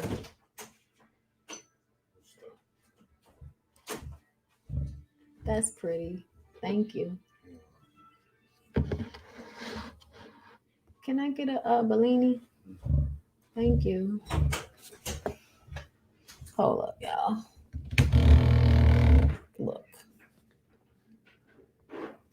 Pretty. That's a real pretty orchid. All right. I like him. I like him. You know. Anyway, 2Ls, thank you so much for the super chat. Listen, Martell is a vault full of everyone's messy tea, to include his mama and daddy. That's why folks coddle him. Oh, you ain't never lie, girl. You ain't never lie. But yeah, so moving on from there. Chris is messy. But yeah, I was feeling how Uncle Sam was feeling. Louis and Tiffany. Y'all, as much as people get bored by Louis and Tiffany, if you really listen to what's going on with Louis and Tiffany, it's not that boring, because their conversation, and we had a watch along, so we were able to like listen and rewind and all of this stuff, right? So in the scene when they're talking about, you know, the trip and how he went into the rage room because he's not getting enough sex, and she was like, well, I didn't realize it was something to rage about. If you feeling like that about it, then we can work it out. Like the way I have to, you know, not do a meeting because I need to be there for the kids' game, I can then do the same thing for us as far as sex is concerned. If it needs to be done like that, you know, I will do my wifely duties of having sex with you more than I would like to, so you can be happy, is what she was saying. And what annoyed me with Louis is that this lady is basically telling you that if you need more sex, we can talk about that and we can schedule it. And he seemed to get annoyed by that. And I was just like, so what do you want, Louis? Louis, please tell me what you want, sir. Because I'm starting to feel like this is what y'all are doing. Y'all are acting like y'all want more sex than y'all really want, so that when y'all go and cheat on y'all wives, y'all can say you weren't giving me what I needed, so I went out and got it. And I just kind of feel like if y'all want to take this outsourcing, you know, attitude to sex, I don't see a problem in that.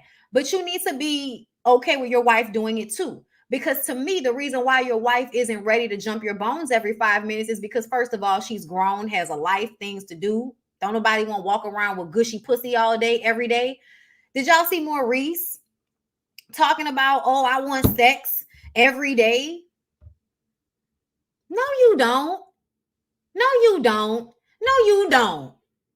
Who's in a long-term relationship right now? Are y'all especially if you're in a long-term relationship with a 30-something-year-old woman, do you really feel like these niggas be trying to outfuck you? Or do they be running from your ass? Because I was just sitting up there like, this is bullshit.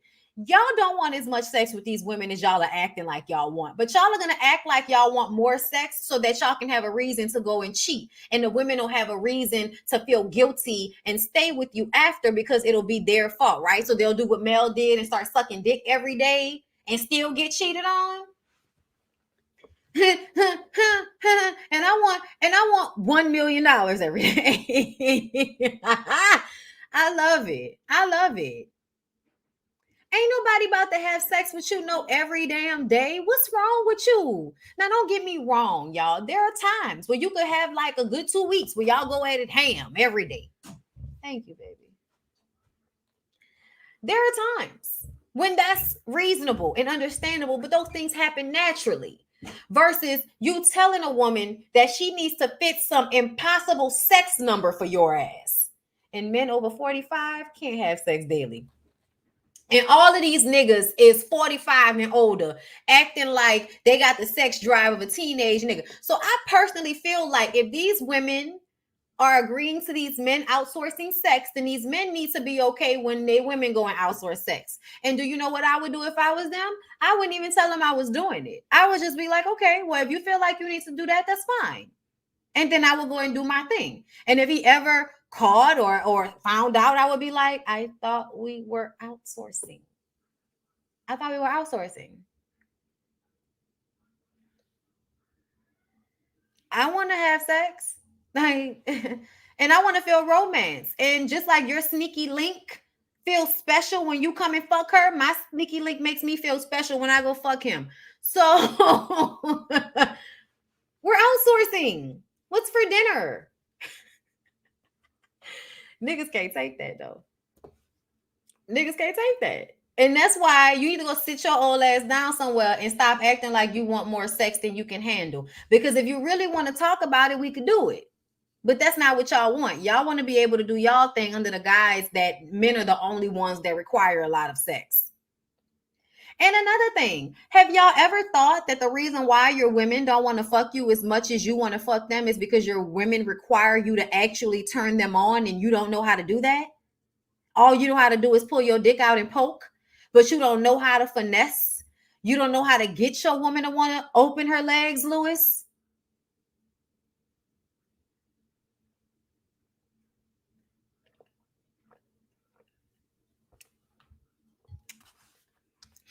I think Lewis realized Tiffany not that attracted to him no more, so he's trying the wrong tactic to fix it. Making her have more sex with you when you feel like she doesn't really want to have sex with you is not going to work. But I don't think that's it. I don't think that she's not attracted to him. I don't.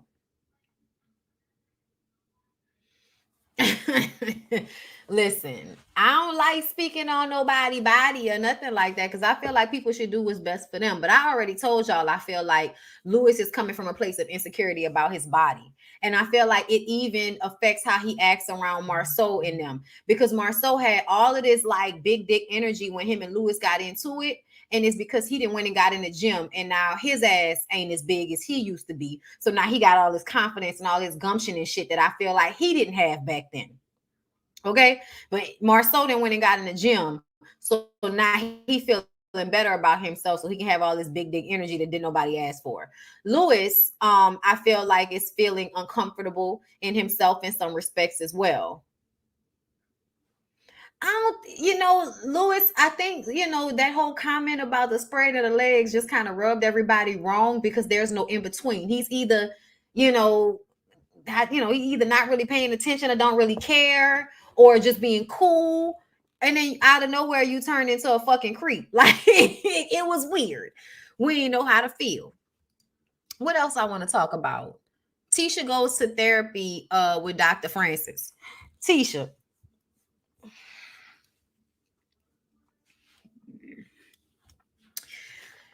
Okay, hold up.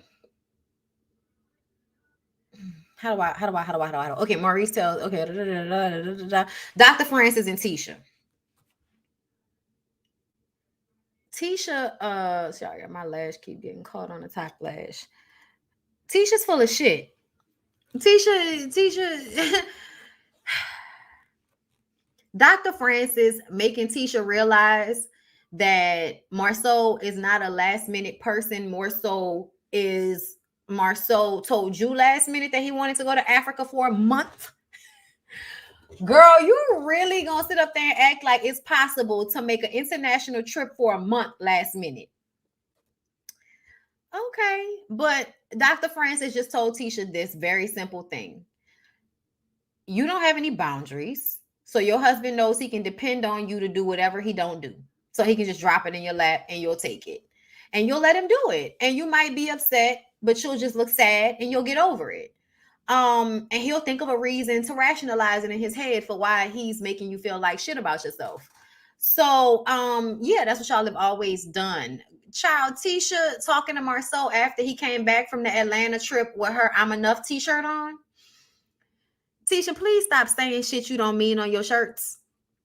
That Team Wifey shirt you had on the Valentine's Day event. Like, you like throwing all these subliminals with these obvious ass t-shirts, meanwhile showcasing yourself to be an emotionally abused, weak-minded, kind of like negative spirit having ass person. Like, Tisha, you really not as good as you think you are. I don't, you know why it's aggravating to me, y'all? I'm gonna tell you why Tisha's aggravating to me, because I can see Tisha looks depressed. I can see Tisha looks sad. I can see Tisha doesn't trust Marceau. I can see it. And she's like telling me, no, you're not seeing that. You crazy. You just hating on me. You're not seeing that. And it's just like, okay, girl. Okay, girl. And now we got Kimmy doing the same thing. Kimmy sits down with Mel, and Mel is like, so girl, you ain't feel no way about your husband going on another trip to Atlanta with Martell?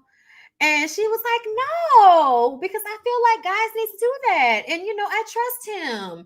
And then in the confessional, Kimmy says about Mel, she just thinks everybody's cheating because of what she and Martell went through, but everybody ain't cheating, girl.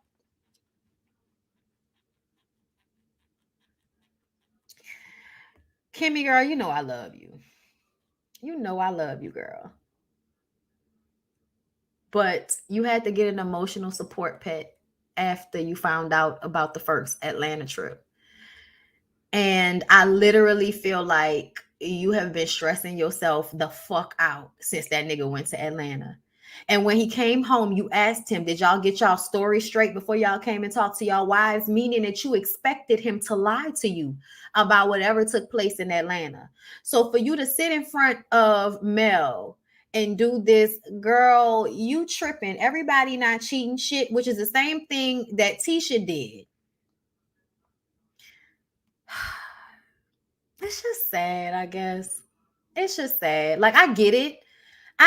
You know what I'm saying? I know that Kimmy posts that nigga Maurice up in private. Like, I know. Because in real life, Kimmy is getting all of the dick and all of the vacations and all of the, you know, the time off that she's been begging for. So she's getting what she needs, essentially.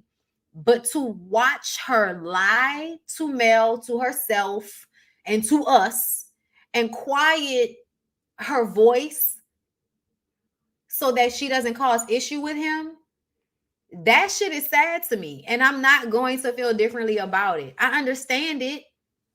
I really, really do. I get it.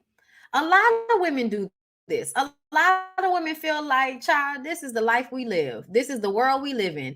We want to have a man. We want to have companionship. We want to have a man that's worth having. We're going to have to deal with him feeling like he can basically tell us we're stupid, even though, you know, we can see. It's like a nigga standing there with you know, blood all over his face and, you know, all over his body. And you like, nigga, did you just kill somebody? He's like, no, what would make you say that? Why would you even say that? Would everybody killing somebody? Oh, because I got blood all over the place. That mean I killed somebody? Like, that's kind of what it feels like watching Kimmy, watching Tisha, is that we can see what's happening and we know what you're doing. We know how you feel. We know what they're doing. We know how they feel. And everybody's just acting like it's not happening. And it's very frustrating and it's weird. But we got this conversation about Melnika and how Melnika was Mel's wedding planner. But she found out 2 weeks before. Oh, well, she quit. Actually, Melnika quit 2 weeks before the wedding because she said that Martell was flirting with her assistant and he was a cheater. And Mel thought the girl was hating on her because this is somebody that Martell grew up with that always liked him. So I'm sure he told that story like that. She just wanted me. She always liked me and I didn't want to fuck with her. So she decided she wanted to try to blow up she wanted to try to blow up our shit because she mad, she jealous. And of course, Mel is 21 years old when her and Martell get married. At 21 years old, you're not that smart. You think you are, but you're not. Some of these girls these days, y'all are smart, and I am proud. Whenever I see like the young girls, like that's why, y'all see how I go up for Niecy, because Niecy is so smart at such a young age. Like, and she's in her late 20s now and a married woman and all of that. But Niecy was this smart. I already know. I didn't know her when she was 21, and I know Niecy was this smart even then. You know what I'm saying? And then when I saw Winter's daughter, who I believe was like 21 or 19, one or the other. I think she was 19 or 20, whatever. That girl. And then who else? I forget, like that was the recent seeing another teenage fucking Willow Smith. Like there are so many young women that are teenagers that are seeing and recognizing narcissistic, love bombing, toxic nigga behavior. Lori Harvey. Yes. There are young women that are seeing the bullshit and are not subscribing to it. And I feel like my generation didn't get that. Like, we subscribed to that shit in our early years. It wasn't until we got to like our late 20s and our 30s that we really became clear and started to see shit for what it is. But a lot of these young women are like 19, 20, Riley Kennedy. Yeah, they see certain things. They see certain things about these men and they are not going for it. And I fucking love it. I love it at the end of the day because I feel like I am tired of seeing women give up their power to have a man that is only asking for them to lower themselves because he cannot rise to where his woman is. And to me, that's what I see when I look at Kimmy and Maurice. Kimmy is much smarter. She's a little older, so she has like more self-assurance, right? Maurice was somebody that just finished school, just figured out what he wanted to really do with his life, just really pulling his confidence and his shit together after the Kiowa and being bigger back then and not really knowing what he wanted to do with his life. All of those things. It wasn't until he got with this woman, Kimmy, who is sure of herself, knew who she was, and had her shit together for a long time. It wasn't until he got with her that he was able to become this person. I'm about to bring y'all in, y'all. I see y'all. I'm about to bring y'all in. It wasn't until then that he decided or he could become this person that he is now. And now he talks to her like she's stupid or she doesn't understand something. Really, he talks to her like she's stupid because he'll say something that we all know is bullshit and then he'll have this smile on his face because he knows that she's just going to go along with it. Like the way he made excuses for Martell not having his shit together and not giving an appropriate speech to his grandmother's memory. Maurice is the only one that's sitting up there making all these excuses. Okay. And also, I'm gonna tell y'all this, and I'm gonna get because I need to go use the bathroom before I bring y'all on here. Maurice and Marceau are competing to see who can basically win life, the game, right? Who can have the strongest, most impressive wife, but then diminish her down to a yes woman swallowing the truth so she can just have a happy vacation. Like, it's basically like who can mind fuck their wife the best, who can get away with the most, who can present themselves as something totally different from the shit that they do behind scenes. And whoever is getting away with it the best is the one that is winning. And I believe that Marceau and Maurice have always been in competition in a respect. And I feel like when we first met them, Maurice was on the down end because he had just went through a divorce and he was, getting his life back together. But see, once he married Kimmy and the school was finished and the businesses were floating and all of that, and got, the nurse and all of that for a wife, and life is good. Now he feels like he's on better footing than Marceau. Marceau feels like, nigga, you ain't beating me, so I'm gonna put that picture out in Atlanta so I can cause a little bit of turmoil in your house.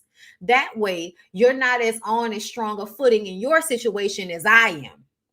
Because my shit already been laid out there. So this not going to affect me the way it affects you. And I think they play this game with each other at the expense of their wives. That's what it looks like to me. It looks like a whose dick is bigger competition between Marceau and Maurice. And there's a camaraderie about it. Like, they like each other, they love each other, they're brothers, and they like the competition. They like, because I bet you in their minds, it makes them be more competitive in business, which is their main thing, to create legacy and money and build wealth, right? So they want to do those things. They know they need families, but they also view it all as a competition. And I think that whoever is able to do the best in this respect is winning. And right now, Maurice is winning because Maurice has Kimmy. People like him. People don't see him for the dog ass nigga that they see Marceau for, because Tisha, shows her emotions all over the place. So Marceau isn't winning because we can see how unhappy Tisha is, right? Now that's starting to like sink in and it's becoming a problem for them. Versus before, when he didn't see that it was a big deal to upset Tisha. It didn't matter if he upset Tisha. It mattered more if him and his brother were at odds to Marceau. Maurice always was a little smarter. And also Maurice understands that it matters how other people view him. He can pretend like it doesn't matter, but Maurice knows it matters the way other people view him. Okay. As somebody that went from being a fat boy to a nigga in shape, it matters how people see you. Okay. So he's better at hiding it, and he's better at giving Kimmy some validation so that she can continue to look happy and healthy in front of people, versus Tisha that looks sad, homely, depressed, and like she's being sucked of her energy and her life force by her husband. That's what she looks like to me. So without him giving her anything in return to replenish her, really, besides shit that don't really replenish you, like bags and shoes and all that stuff that she likes that's materialistic, that doesn't really matter. It doesn't replenish her. So she always looks depleted. So right now, Marceau is losing. So what did Marceau do? Marceau puts the picture out there to fuck up Kimmy and Maurice's situation. Now Kimmy is going to spend the rest of the season on defense, trying to deflect and focus on everybody else's shit except for her own, right? Because they have to keep up the front. We have to protect the image. That's what's most important. So I said what I had to say about it. I'm going to let y'all come on, but I'm going to let y'all like the video first, and I'm going to tinkle quickly, and then we'll get into what all of y'all have to say. I'll be back.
All right, and I'm back. Let's go ahead and get into a ransom with Ricardo. Boo, you ready? Let's do it, girl. Hello, how are you doing today? I'm good, love. How you doing? I'm good, other than that slight hiccup, but other than that, we good. We chilling. We good. Real quick, before we get into these two shows, I like the orchid. It's really pretty.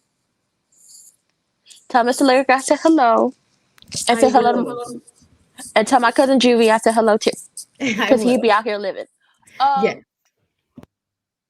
Even though I like Lil Kim, just really quickly on her, I said she was built like a grilled fork in the Discord, and then somebody else said she looked like a rotisserie chicken. I didn't say the rotisserie chicken part. I said she looked like a grilled fork. And I didn't like the fact that when she was bent over doing her thing, it looked like everything just came to the front. Like everything just came to the front. It was like like there was no like able like I was like, is that the whole body? Did your whole body just move to the front like that? I don't like that. Yeah, all that. Love and Right. Marriage DC. I like Monique. I don't know why everybody don't like her, but I like her. She's a real nice lady, and she gives good energy to me. Now, when I get my money up, I'm gonna go buy her products. So I like her and Chris. Obviously they're gonna make it. It's good to see that he is slowly starting to change, and that's really all she wanted out of him, was to start to change with her, because nobody's gonna be the same as they were 10 years ago. I'm 23 now. I'm not the same as I was 10 years ago, and I was 13. I don't have the same mindset then, so it's like we're all gonna change. When it comes to Applehead, Muscle Butt, her fun sized husband, I'm sick of them. I'm tired of them. Get them off my screen. I felt like, once again, like you said, that when you talked to Monique, how the producers were just like, somebody got to be the bone carrier, and it's obviously gonna have to be Monique. That that's why she didn't say the fun side and the red light comments right then and there when she said something to them last week, and then saying it this week. It's just like, okay, I don't care. We all know production is going to do what they're going to do so they can make a storyline and make a show. That's what they're here for. Other than that, we don't care no more. Right. And her complaining about, oh, Monique always talking about herself. Well, she got to do something. If it wasn't, let's be clear, if it wasn't for Monique, y'all wouldn't have a show. This is She's true. the draw to the show. Even if people don't like want to hear it, did we know who these people were unless you lived in like the DC DMV area? No. I Because think I I had heard of DJ Quick. I had heard of him, but nothing beyond that, girl. DJ Quick or DJ Quick Silva. Ooh, probably confusing the two. That's the question. It's like, I didn't know any of these people. So Monique is the draw to the show. No matter if you like her or not, she's still the draw to the show. And I learned this a long time when it came to like a wrestling crowd. The wrestlers don't care if they getting booed or cheered as long as somebody's making some noise for them. Right. And that's really what it comes to with reality TV.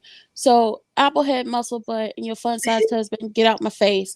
Um, Jason and Kelly Pitts, because that's exactly what this relationship is, and nobody can tell me no different. We've Not already Jason seen this and Kelly play. Pitts. We've already seen this play. Y'all know we've seen this relationship play out on not even reality TV. We've seen it played out on a fictional show, and that's exactly what their relationship is like. Everything was good for a while, then he really started to show himself and was treating her bad. I don't know the extent to what they got going on in their household, but we all know that Jason was verbally and emotionally abusing Kelly. He was. She He left really him. He was. eventually went and married Brandy, and then sat up there, spent the whole night with Kelly Pitts in a hotel room, and wrecked his car just to say, this is Right. why I was out all night. So that they Jason and Kelly Pitts to me.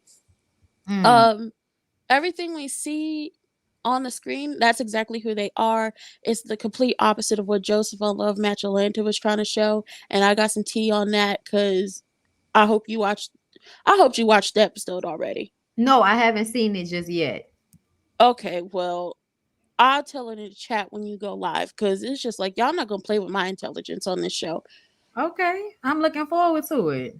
Um, who was I on? Jason and Kelly Pitts. I Uh-huh. don't know why.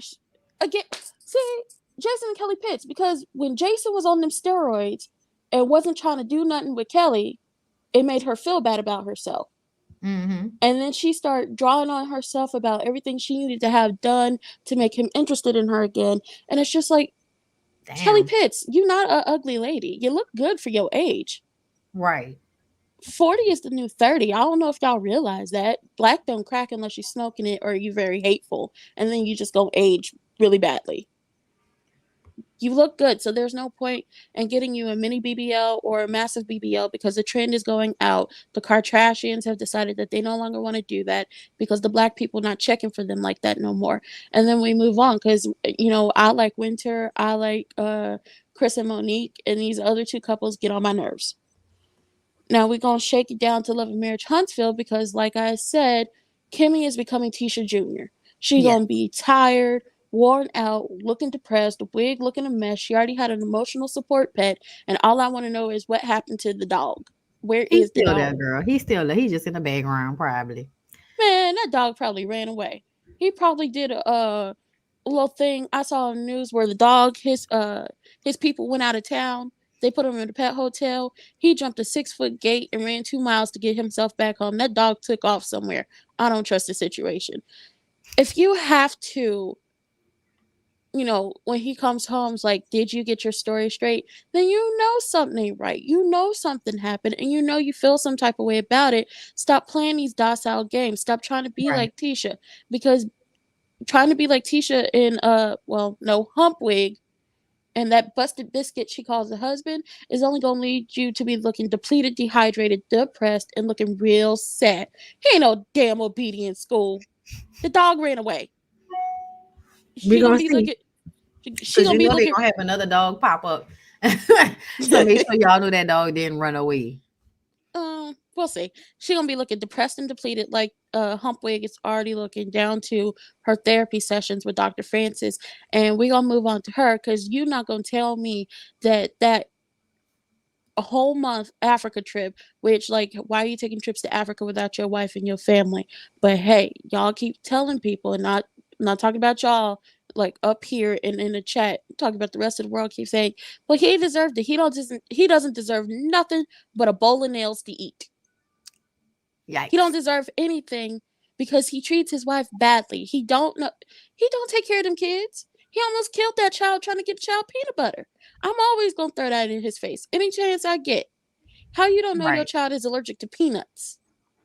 Yeah, he's a weirdo. I don't even like that's what I'm saying. Niggas be out here. That's why, like, we're gonna talk about that situation for Real Housewives of Atlanta tomorrow because I'm still looking at sign your old man like Ross? you Oh know you yeah. don't want no damn kid. You want kids for what? You ain't gonna be there. What you want kids for?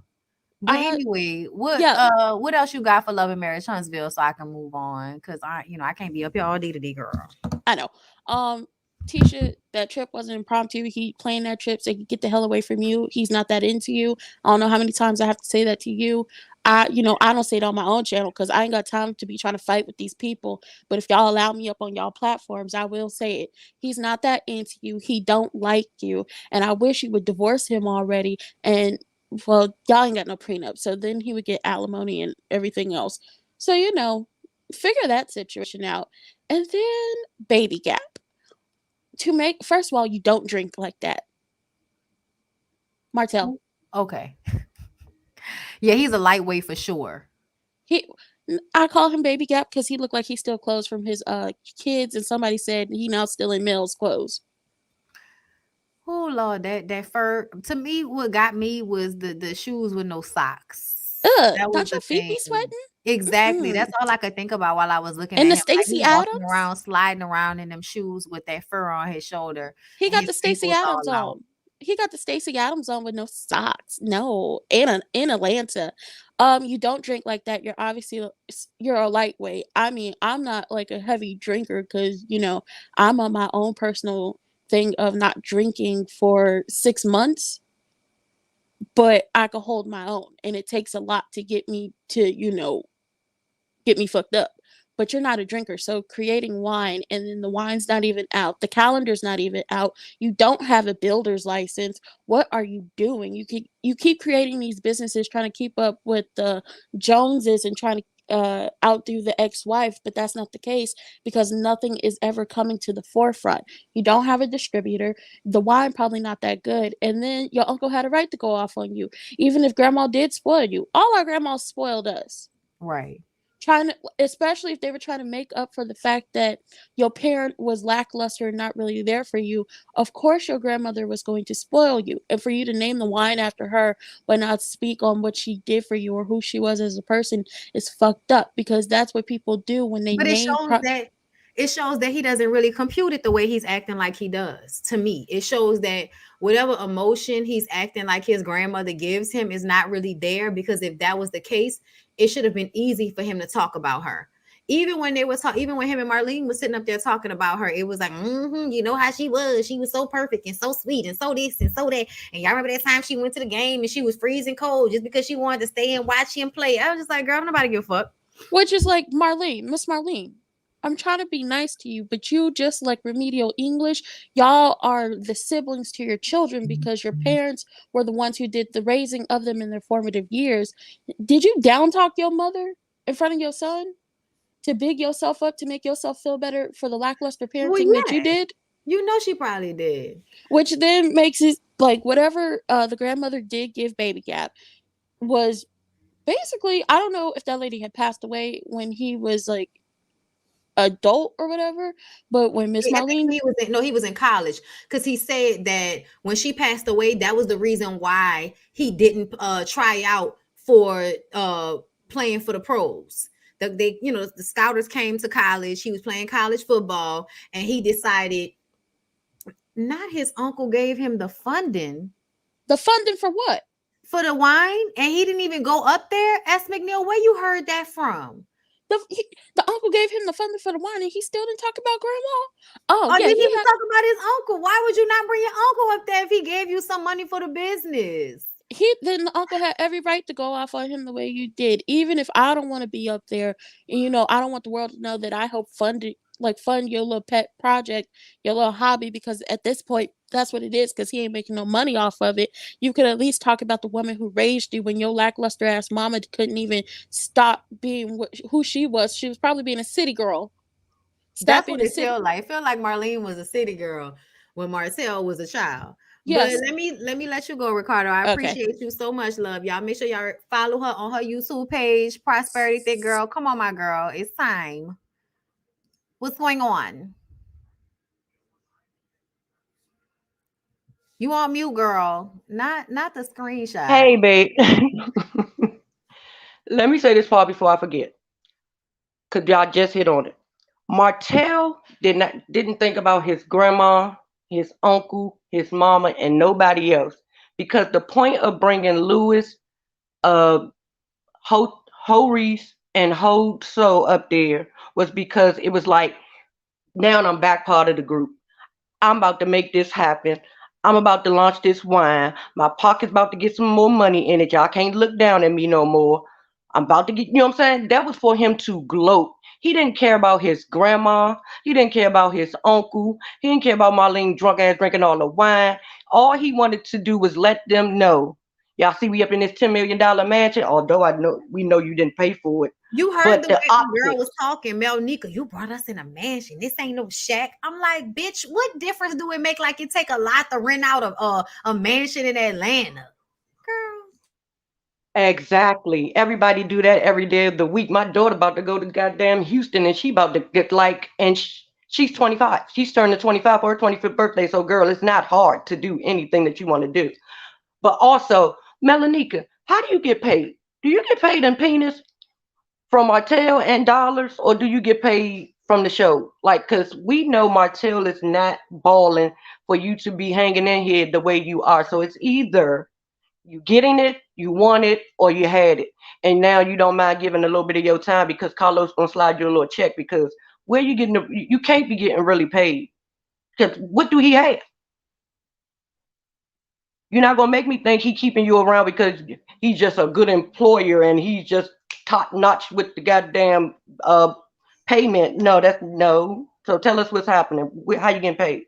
I The want to math ain't know. math since I want to he know. let your belt be upside down and didn't say nothing. So that tell you how much he care about you. Marlene, lady, lay off the Kool-Aid. Lay off the. Your son is not a good person. I don't care how many times you say it. It's never going to make it so. Your son is good at looking, trying to make himself look like a good person, but being a actual good person, that ain't never gonna happen. He got too much work to do and not enough time. Um, Kimmy, Tisha number two is really the name I'm about to give you because you're looking pathetic.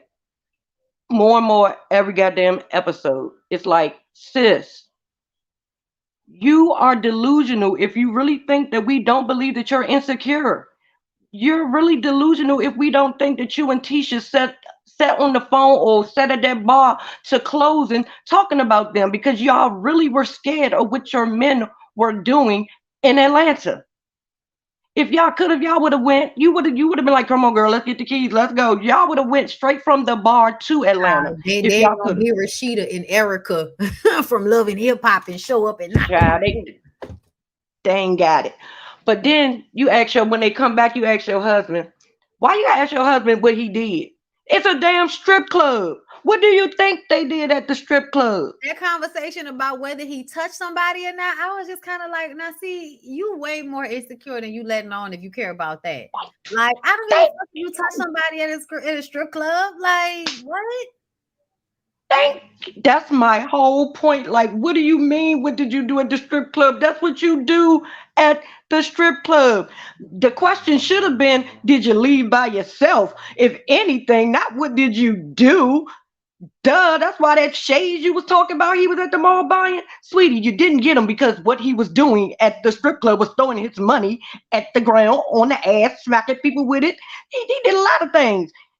He just can't remember all that he did. I promise you that because he did a lot. Like, what do you mean? What did you do, girl? Did you leave with anybody? And when you pointed out Marceau looking at, I was like, see, Bond, this is why me and Bondi is always, we always here. Because she always sees the things that I see. She always say the things that I'm about to say. I'm like, damn, I'm just about to type that. And she done said it. Child, he would have fought Lewis that night. If Lewis would have looked like he went too close to that girl, he would have been like, dog, what you doing? After this, the cameras left, dog, what was you doing? What did y'all talk about? You saw me trying to talk. You saw me up on her. Like, he would have had a problem. Tiffany and Lou, just leave it alone. This storyline makes no damn sense. Y'all don't have enough sex. You don't have a time to have enough sex, but y'all want a baby. Tiffany make it make sense. You giving it to him 3 days a week. He say he ain't getting enough. Lou, nobody's picking up your stomach 3 days. Go to the gym because nobody's going to keep picking up your goddamn stomach 3 times a goddamn week. If no, that's not sexy. That doesn't make nobody moist. That doesn't even make nobody trinkle. Like, no, we're not doing that. Get it together, and then she might not mind having sex. You might can't get it like newlyweds and get it every damn day of the week for 2 weeks straight, like Bondi said.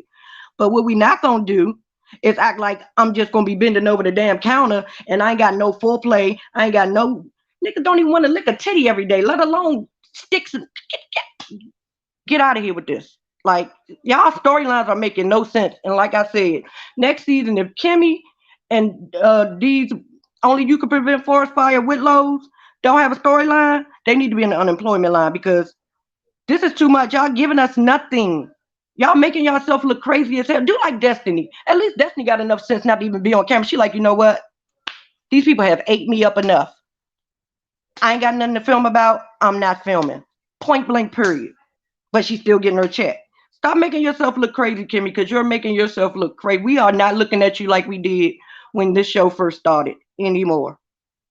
We're seeing that you and Tisha have this bond, and the reason y'all have this bond because it's trauma bonding. And these men have brought y'all together because of the things that they do and the way they treat y'all. It's not because y'all love each other or y'all sisters and whatever. Cause like you said, if y'all wasn't on this show and y'all wasn't married to the same brothers, y'all would not be friends. But it's Not called at trauma all. bonding, and that's Yep. what's going on. I I can't talk agree. about DC. I love my city, but I have not watched.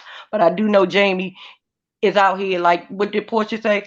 Ask the brown and is being paid in penis. I do know that much. Your son, yeah. So wait. So you Being saying raised in the suburbs did not stop him from wanting to be a thug. I do know that much. oh Because yeah, we my know that. nephews know him. We know that. My nephews know him. And yeah, he's But into a hold lot. up, wait a minute. I'm trying to find out what you mean about Jamie and what's the word on the curb with Jamie. Girl, Jamie's a hoe. Jamie's out here. Girl, Arena wants, ain't that Arena's husband? Yeah, she was, Yeah, they that's the was one. on That's why she want to Carlos get her show, and body done. He said he never cheated on her. He said he's had friends. She said, I know for a fact he's had friends. He said, I ain't never cheated He's on her. never And that's a cheated story. because you know. Evidently, No, you it's must cheating. know.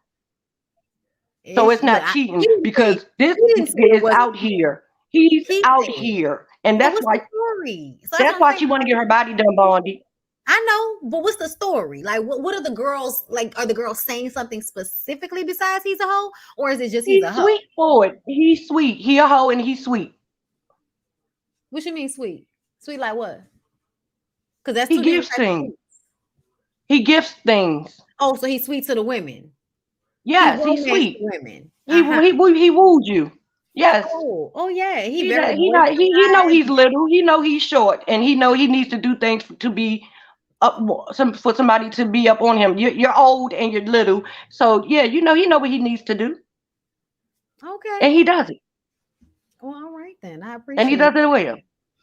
All right. Look, And he, that's what I thought when I looked at him. I said he looked like a hoe to me. Like he looked like an old yeah, hoe. he's a hoe, and he not a cheap hoe. He not one of them hoes that be like he not a Marceau. He not a I'm gonna keep my money in my pocket and I still want you to give me. No, he He's gonna give it generous. to you. Gotcha. Yeah, And I'm gonna tell you, yeah. and you know what? That's exactly why they online talking about how great he is. Because when I saw a few posts talking about Jamie appreciation, and I was like, why though? He's abusive. And now I know because there are people out there that he does this type of shit for. So they're gonna get online and they're gonna cape for him. Because in real life, he gives to them, but that don't mean that he not doing what he doing to his wife.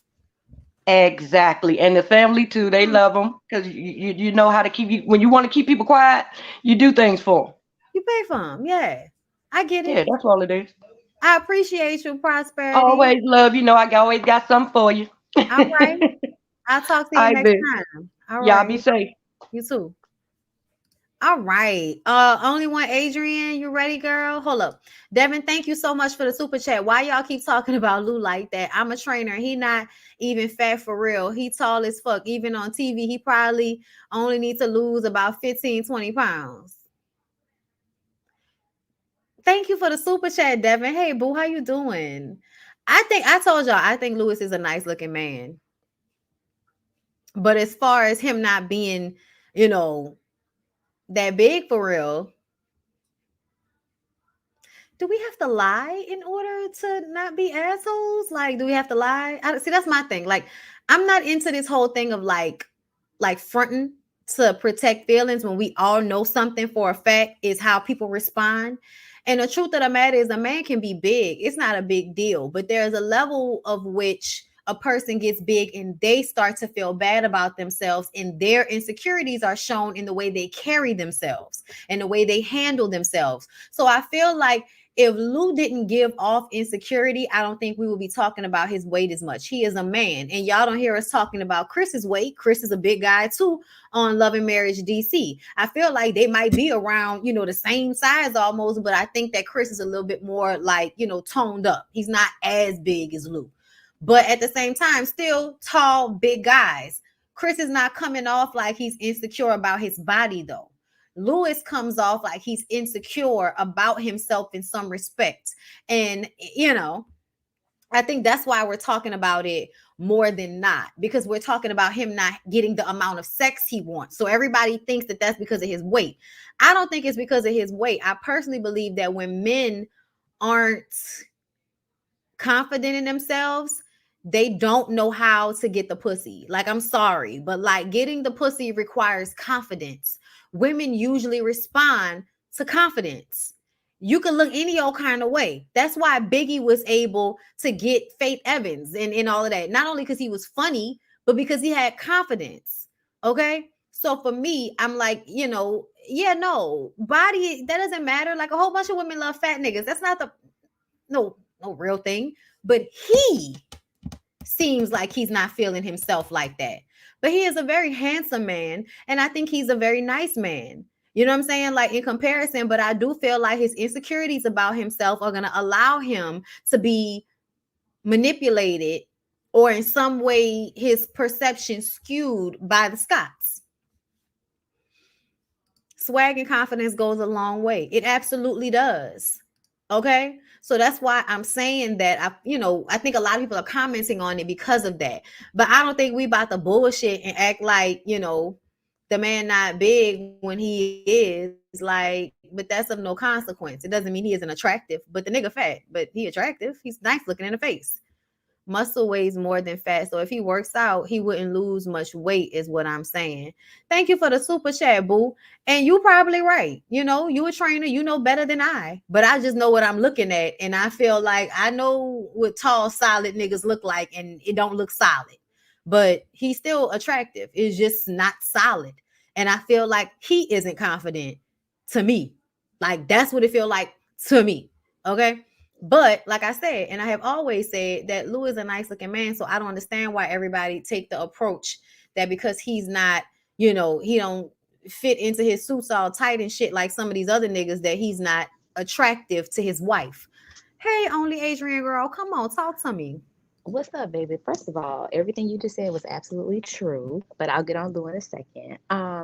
So if we outsourcing it, if my husband ever give me a green light to outsource it, I'm coming to New Orleans looking for you, okay? And Yeah, I should see Lyric's that face laugh. right now. Lyric is in Listen, the background with his eyes bugged out. I'll put you on the first thing smoking in LaGuardia. Stop playing with me. I've been and flew you up to Brooklyn. So, okay, on the wine We tasting. really do like New York. Go ahead. Come on up here. I'm gonna DM you my information. And on a serious note, when you do come up here, we would love to host y'all. So my husband and I, in all seriousness, we would love to take y'all out for drinks all day. But on Martell's wine thing, I'm not an advocate for violence, but I was actually hoping Uncle Sam would kind of Martell kind of catch the spade when he looked at that man and said, "Where's the respect?" I gasped. I was like, "Oh my God, I cannot believe he just said that to this man." No, you use your grandmother's name and memory to endear yourself to women and your group of friends. And her son is sitting in the audience and he sees through you and he was righteously upset about it. And you had the audacity to tell that man, "Oh, no, no, no, calm down. We on national television." You said, "I don't care where we at." And I was really hoping he would kind of dig into Marcel even more than he did. He was trying to compose himself and didn't want to act a fool, but Marcel would have deserved every bit of that. I think Miss Marlene has made him her emotional husband. And I think a lot of black single mothers, I'm married, I'm not a single mother, but I have black sons. We have to make sure you cannot make your son your emotional husband because that little boy daddy ain't around. You that's You breaking up. end up You where you breaking up. end up. Oh, we can't hear you no more. Is it me? Is it me? Adrian, we can't I hear can you hear you. no. Oh, Can you hear me? I can hear you. Go ahead. What were you saying? Because you was No, kind of going in and out. I was saying Lewis talking about sex makes me so uncomfortable because he feels so awkward about it. And he has no swag. And you could tell he has no swag. And it's not like you said with Biggie. Biggie had mine, black and fat and ugly as ever. However, the however was I could still pull him. That's what okay, that's the however. And Lewis he's lacking that. And that's why it's not coming across as sexy, it's coming across as awkward. Marcel trying to be funny, saying that lack of sex is worth losing everything. When he called himself making his joke, I'm gonna say this: if they ever do get divorced, Tisha could use that clip right there to take him for everything he got. Because you just said that it's worth losing everything to be up just for you to slide in some other vagina. I'm really disappointed by I'm not having a whole debrief with a grown ass man about what you was doing in the strip club. You went to Clark just like I did. You know what it is in Atlanta. Everybody know what it is in Atlanta. We went to the strip club after the regular club closed because that's just what you do down there. It's not that big of a deal. And I remember we would go in there and there would be couples in there. There was college kids in there, regular people in there, tourists in there. Everybody's having fun. And you take your ass home. Everybody is not stuck up in a champagne room somewhere like they thinking. But my thing is, if I can't trust you outside of my presence, that's a much bigger issue than just these little Atlanta trips. I can't trust you to not act like an uncivilized monkey if I'm not around. That's an issue. That's a major issue. She said, I'm talking about, did you, well, who touched who? And then he's like, oh, but there was a tap here. I'm not sitting up here playing these, that's playing on my intelligence. And I'm a little bit disappointed in a woman like Kimmy would even sit there and allow herself to have that type of conversation with him. As far as DC, I think that little Jamie has seen Big Jamie do a lot of stuff to his mother that he doesn't agree with, and he's seen him disrespect. That's why he don't respect that man. You could see it. And I think with Ashley and Winter, I think a lot of us are overlooking the obvious of why she don't like her. Winter is very gorgeous and very single. That woman is beautiful. Okay. Okay. No, she And that's is. why she like But we're and, looking at Ashley like she's just as, you're beautiful and fine too. So it's kind of like, I guess you forget that women really do be like, ugh, pretty bitch. Cause it makes no sense in the world for you to immediately take issue with her. Okay, she's at the table telling some kind of crazy story, but for you to take as much of an issue with her as you did off of y'all little interactions that wasn't even that personal is weird. I can't read that no other way. And you feel a type of way because another beautiful single woman has walked in the room. She can walk in a room and snatch looks and break necks just the same as you, Ashley. So I don't have a problem with that. Let's all walk around and break them. But some women have an issue that they can't stand not being the baddest one. And that I don't, because it don't make no sense why she's so bothered by this woman. I don't get it. And I said that. I said, I feel like, bitch, you got beef with her from before or something, the way you've been acting. Exactly. I'm like, was there something that happened before the show that we don't know about? But they're like, no, we don't know each other. So okay, well then what else is the issue then? What else could possibly be the issue? And then with Chris, I know a lot of athletes get pampered and stuff like that, but like I was saying before, this is now that transition. And to keep going back to what Monique said, he made certain promises to her that she was okay. Now you have retired, whatever amount of time that we said was going to expire, that time has now lapsed. So I need you to kick in and remember those promises. Remember what you said. She keeps bringing that back to his memory. Remember what we talked about. Remember what you said. Remember that she keeps doing that. That's what he's not. It's like, no, you said that you were going to do this. So yeah, she's holding you to that. Sounds like it to me. And that's what I keep hearing is that they agreed to something that he's not doing now. And she's Right. asking for him to do what he said he was going to do. Exactly. That's what I get from it. So people say, oh, she nagging. No, she's not. He made certain promises. Some people, and I can tell the people who say ain't married, he made certain promises to her. Because it's always the single people screaming the loudest about Monique. You don't understand what she's saying because you're like, when you in a Because you marriage, haven't it's like, gone through no, it.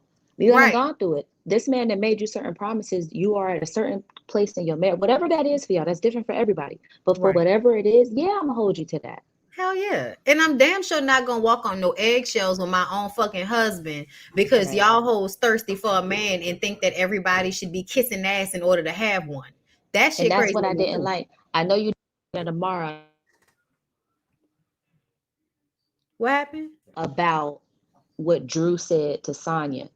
You better have that man's baby or what? I don't like the threat of that. You better not bother him. Don't complain. You better do what he say. That's a good man. I don't like all of that. Like just because he's a quote unquote good man, I'm not allowed to say anything in my own house, in my own marriage. I don't like that. Y'all gonna be mad at me when I say this though. Y'all know what I think Sonya's problem is, right? Tell me. What you think? I want to know what y'all think. What y'all think? I think is because Sonya don't want to have a baby. Sonya gives off a certain energy. Like I'm gonna leave it alone. But for me, I would flirt with Sonya. I'll just say that. I would flirt with Sonya. I would see. I would see if she would respond to my vibrating panties. Those types of things.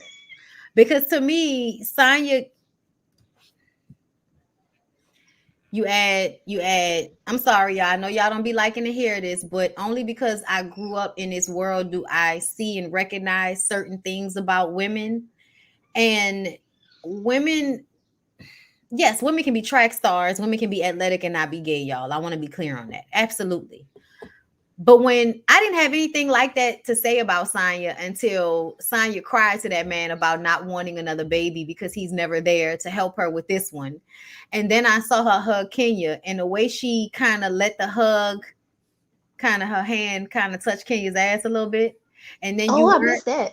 oh yeah, she touched Kenya's ass when they hugged on that last episode. I saw it and I was like, wow, got it. Because I hadn't really painted, I Oh. wasn't, and I promise y'all, I hate saying that because y'all think that I be thinking that about everybody, but I don't. But I also believe that more women are. probably more into other women than they would like to admit, especially when they're Jamaican and they come from a tight-knit family that is not going to be okay with that. Look at Sha'Carri and her girlfriend who were from Jamaica. Yeah. The girl abused her and then tried to make it, make Sha'Carri look crazy. She didn't want nobody to know what was going on. Made Sha'Carri be closeted, even though she looks like a lesbian. She looked like a stud, but she didn't want it to be said or known that she was with Sha'Carri. Right. So just think about that as it pertains to our girl Sonya here, who has been with the same man since college. It's given I haven't really been able to live my life the way I want to, so I'm constantly looking for another project to fulfill me. And it's because I'm trying to avoid dealing with how I truly feel. And Yeah, she got them. She did have them abs of steel. I mean, I don't know. Maybe she didn't get a chance to experiment. If you've been with that one dude, and they were both stars, so she probably felt like, let me go ahead and lock him down now while we young. He was a prize. I can see. It was probably it was a good choice. Good choice. I can Like, even okay, I'm gonna go ahead. I can even see her being not in a way that she's not attracted to her husband because he's sexy. It's not that, but you probably would want to try like a relationship or a situationship with a woman. You probably would, but you won't admit it to yourself and you won't allow yourself because you got your mama, your daddy, and your sister and her husband of great Jamaican descendants with all that homophobia sitting right up in your fucking house. So I don't think it'll ever happen outside of them doing it in like a couple swapping threesome situation. And that's why she's open to the shit that Candy's putting down, because that's probably the only space she's able to fully express that feeling in a way. And I could be wrong, But why do but you think that means she don't want to have another baby with him though? Because when she was crying to me, that, and I understand that about your man working and starting his business, and then he's out of state doing it. He's in Austin, so he's flying back. But it's not even like he's in town doing this.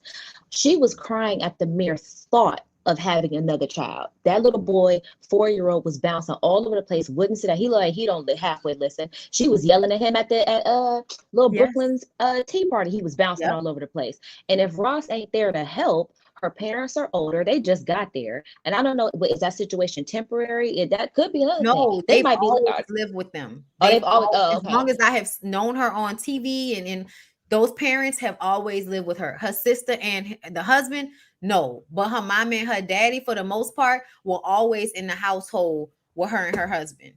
I was just sad about her sitting there crying the way she was. And he wasn't. He was just unmoved. Yes. Completely.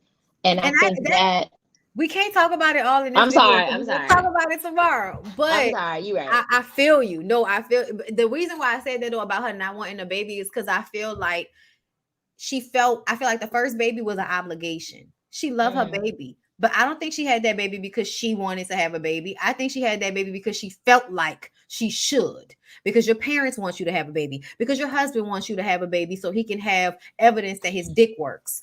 And honestly, I feel like another child, under the circumstances that they're in right now, where your one child is already a handful, you are already not home enough, and she is busy and doing so many things that show you she does not want to be tied down to a house inside for 8 or 9 months and then another year or two after that taking care of a brand new baby. That lady is telling you that she doesn't want to do that in a real way. That tells me there are other reasons there are reasons.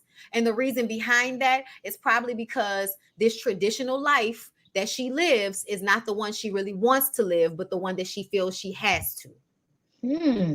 So that's kind of why I feel like, that added, like everything that we've been seeing from her in certain ways. Like I'm telling y'all, I was not feeling like Sonya was like that. I really wasn't. I was like, Sonya's one of the straight girls that ran track. Because there are a lot of straight girls that ran track. There weren't a lot of straight girls that played basketball. Right. And there weren't a lot of straight girls. Honestly, the femme girls did volleyball, but they were still more gay than straight. But that's not the point. I went to an all-girls school, so my perspective of this is slightly different. But track, you could definitely, go both ways, but there's something about the rest of it. Even the way she presents herself sometimes, to me, feels like, please don't get me in a room with Sonya Richards Ross. Because Ross, I'm going to try to fuck your wife. Oh, my. She's very attractive. And I felt like I noticed it more this episode than I have. Like, because I'm telling y'all I wasn't paying attention, right? So when I saw her hug Kenya and like, she kind of touched Kenya's ass as the hug was parting. Y'all know how this goes, right? When somebody like touch your ass, their Oh hands my going God. Okay, down. I gotta go watch that. I didn't catch Girl, she it. hugged her and then the hands went down. And I was like, girl, she definitely touched Kenya's ass. And the way she was trying to step back, but then look back, I was just kind of like, yes, Sanya. I pay attention to these things too closely and recognize them in myself. So I definitely be seeing shit that I feel like, girl, yeah, Sonya. Candy, please invite me to a party that Sonya's there for. Don Juan, I know you watch me. Next time y'all have something and Sonya's there, invite me, please. All right. Well, girl, all right, What else girl. you Well, got, I'll let you go. Adrian? That was all I had for this one because DC to me wasn't giving too much, except that I just feel like Irania is just a really, really sad. I feel like she borderline almost like she got body dysmorphia. I ain't trying to, say that to be funny. I ain't got nobody's No. medical degree, far be it for me to be trying to diagnose somebody. But I'm just telling you what I see. This whole thing about this perfection thing, the way that white lady had her sitting down there crying with the salt. There are some deeper things going on here that I want to see her do other than barking on Winter. But anyway, Okay, I agree. that's all I had, love. Okay, I'll talk to you. I'll tune in tomorrow for Atlanta. Yes, thank All you. right, I'll babe. See you talk to you tomorrow. then. Bye. Bye. Okay, broke babougie, are you ready, love? Cause I don't see nothing on your screen. I need at least a Avi. That look black. I don't know what they mean. Okay, hold up. You hold on, sign. Okay, come on. I'm gonna bring you on. What's going on? All Hey, right, come on, give me something. Hello. hi, how are you? I'm good. How you doing? I just want to say I am so glad my boy Alexander Rogers hooked me up with you a long time ago That's my because boo. I appreciate your commentary and I love the way you just go deep Thank on you. everything. Because I'm a Southern girl too, originally from South Carolina, living in the Chi now. So I'm gonna Right. keep it cute. Okay, Love and Marriage Huntsville, throw the whole show away. I, I'm sorry. It's a hot mess. It reminds me of some of them toxic Southern black men that you have talked about. It gives me bros before hoes. It's just the show has just totally. It's just a wrap. I want to go back to the business. Like for example, Tiffany works for a company that puts minorities in clinical trials. I want to see what Lewis is doing with his thing. Speaking of Lewis and Tiffany, I think that whole whatever sex thing, I think it's just made up for production. They don't really have anything going on. What I really want to know is what are the little girl toys that's in their house by the front door? You saw the stuffed animals? It looked like a big box of stuffed animals. The only thing I was thinking about was do they have like dogs? Okay. Because I Okay. know people will have like a box of like toy. Well, I do now because my dog. Okay. Yeah, you have like a box of toys and stuff Okay. like that. So I was wondering if that's what that was. Okay. Maybe that's it. And the reason why I'm not on camera, I just got finished working out, so I'm a hot mess. No, you could. I just couldn't see nothing. So I didn't Oh want, yeah, I had to put the avatar up. I was like, yeah, oh, give me an avatar. I'll take an yeah, avatar, but I was scared, girl. When I just see black, I don't know what's gonna pop out. yeah. It's just I'm kind of tired of Carlos King. It's like I'm glad that you're bringing black people on, but it's like I'm just the mess has gotten old. And see with Huntsville, the stuff with Tisha and her dysfunctional family, everybody is dysfunction. Let's keep it a buck on Martell. I don't like to analyze people. He is a textbook narcissist. You use your deceased grandmother to launch a wine brand. You use your deceased grandmother as an excuse of why you didn't get in the NFL. Wasn't nobody looking at you. Talk about he was so upset he couldn't try out. Come on. What man, much less a black man from the country, is going to prevent anything from stopping him to get the bag through the NFL? I don't know not a one. Unless it wasn't really something you could do. Yeah. And then that whole thing with the uncle and everything, there was one rumor saying the uncle was involved in that ATM business. Then there was another rumor saying that the uncle helped bankroll him.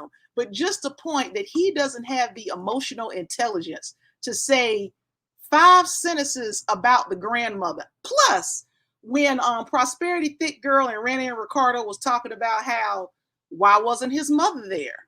Why didn't you have all these people? Martell planned that trip to get more dirt on his friends. Absolutely. And to make them look bad to their wives, to add more speculation. Exactly. You had all those women up there. Why didn't you invite the wives? They could have been there. So I don't blame his uncle for going off. And then just, oh Lord, he's such a Mitch. He is just such a Mitch. And the thing with Kimmy, I think she's just gotten to the point where she's not going to argue and scream and holler at Maurice anymore on camera. I think she does it behind the scenes. I think production put her up to asking those questions to Maurice so Tisha wouldn't be out there by herself, because I kind of got from the last time Kimmy has said what she has said, because when Maurice was kissing her behind and taking her on the honeymoon all of a sudden, I just think production put her up to that. And I just really believe she's just kind of like, I'm not going to argue anymore. Y'all want me to do this? Fine, whatever. Let me collect my check, and move. And the thing about her talking about with Mel, she does have a point, but Mel is trying to drop knowledge on you hoes, okay?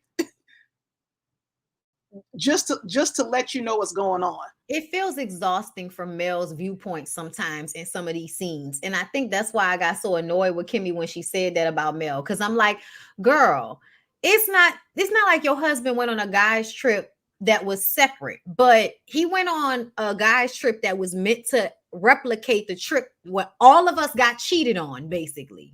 Y'all gonna act like that's not what happened. But that Atlanta trip basically told everybody that that's the trip where Mel, Tisha, and Kimmy all got cheated on by their respective men. Okay. And so now I didn't left my cheating ass husband. So he's single. He can do whatever the fuck he want to do. Y'all two husbands are not. And they still decided to go on this trip with him after we've had issues. Like, for instance, Kimmy and Maurice, y'all have had issues. And Kimmy was not happy about that trip. And she still allowed for him to go on it and act as if, oh no, I'm not bothered. She found solace in the fact that production and cameras were going to be there. So that meant he was going to act accordingly. But I still feel like cameras and production leave at some point. Cameras and production go back to their hotel and have to go and eat and go to sleep at some point. And then what are you doing? So when she asked him, did y'all share stories and make sure y'all had y'all shit right before y'all came home? To me, that let me know that she really did feel that way. As much as she could pretend like she ain't really worried about it, she is. Because what she said, she told him it's gonna come out online anyway. So I think that's the feeling. Like, I'm not even gonna worry about it for real. I'm gonna ask you these questions, but I'm not gonna worry for real. Because if I find something out on social media, I already told you what the fuck it is, just like you said. Yeah. See, the thing that also gets me, Bondi, I need these women to be smarter. Like my dad is nowhere like these men. But sometimes my dad would do the guys want to do a trip or do this. And my dad would kind of say it like, you don't really have a choice in the matter. I'm telling you, I'm not asking you. And my mother would be like, go ahead, fine. The next thing I knew as a small kid, we got a babysitter coming over to stay the weekend. And I'm asking my mama where she's going. Oh, I'm going out. So I don't understand why Kimmy and Tisha and all them are sitting in the house. You need to go out. You heard what I said. I'd have been like, bitch, I'm going here. I'm going there. I wouldn't have been sitting at home worrying about these niggas. Thank you. Your mama had it right.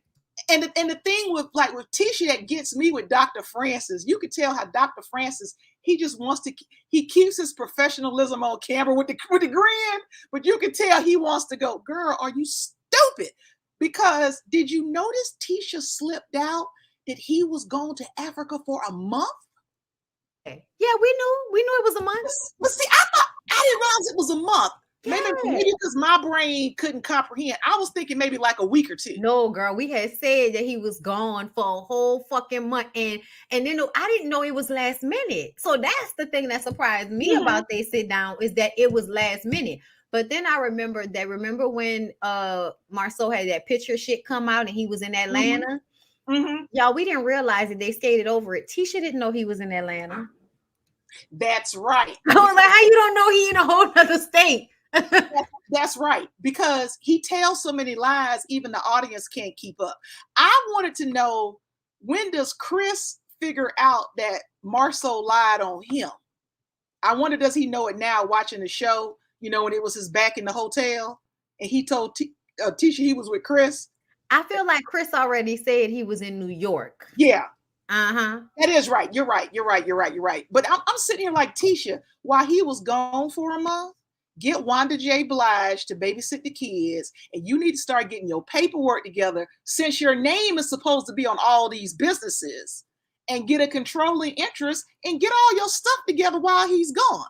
So when he comes back and pulls all that crap about, well, we can't do this and I can't give Wanda money, she should have pulled the no. I'm the captain now, because I have changed everything. It just infuriates me about her. Maybe one day she'll get it together. But I'm gonna stop talking about them. DC, I'm gonna be honest with you. I like DC better than Huntsville. DC, it's starting to get there for me, for real. It started off slow, but this is what gets me. Now, I'm single. You're married. It really showed me how people have unrealistic expectations of marriage, even though I'm single. When people was sitting up here talking about like Monique and Chris was going to get a divorce, I'm like, don't you realize that marriage is work? You have good times, but people were just like, I'm sitting here like, they're not going to get a divorce. I was like, I didn't understand that at all, honestly. I was like, y'all have no idea how hard. First of all, the thing that make me mad is that they do know, because some of you hoes can't leave your cheating ass boyfriend, let alone a husband that you have a house with, cars with, businesses with. Y'all are tied to each other.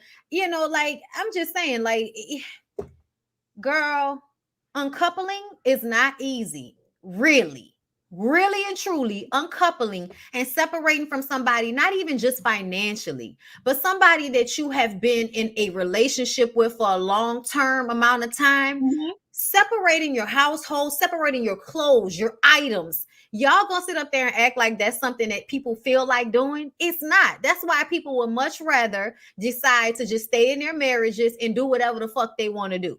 Because don't nobody want to go through all of that. Exactly. And I guess the thing that got me, that I'm really liking about Monique, because I'm gonna keep it a buck, I've always been a Monique fan, and from the last show, no, she shouldn't have tugged no girl, but hey, we all lose it sometime.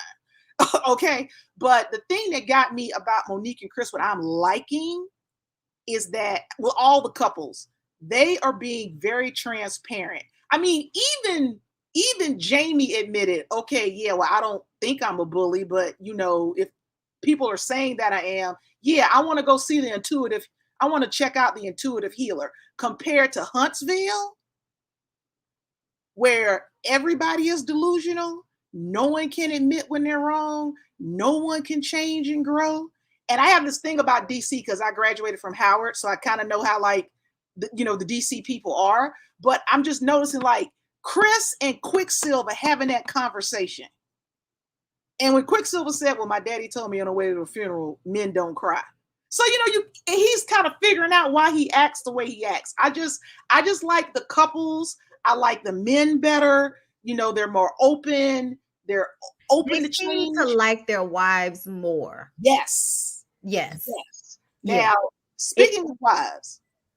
Oh, go ahead, Bonnie. I'm sorry. No, I was just going to say, I think the thing is, Jamie, we haven't seen Jamie and Quick with Chris with any other man that they value more than their wives. We've seen how Marceau and Maurice and Martell will value their secrecy and their friendship over their relationships with their wives. We don't really see that yet from Jamie or Quick or Chris. I feel like we're not going to see that from Chris, period. Right. We're just not going to see that. I also feel like we're not going to see like them have a friend or a brother that will showcase what's really going on, the way the Scots kind of show each other's hands out of competition. If they didn't have each other to compete with, I think they would both probably be getting away with more. But because they can't help but to try to one-up each other, they're kind of low-key telling on each other.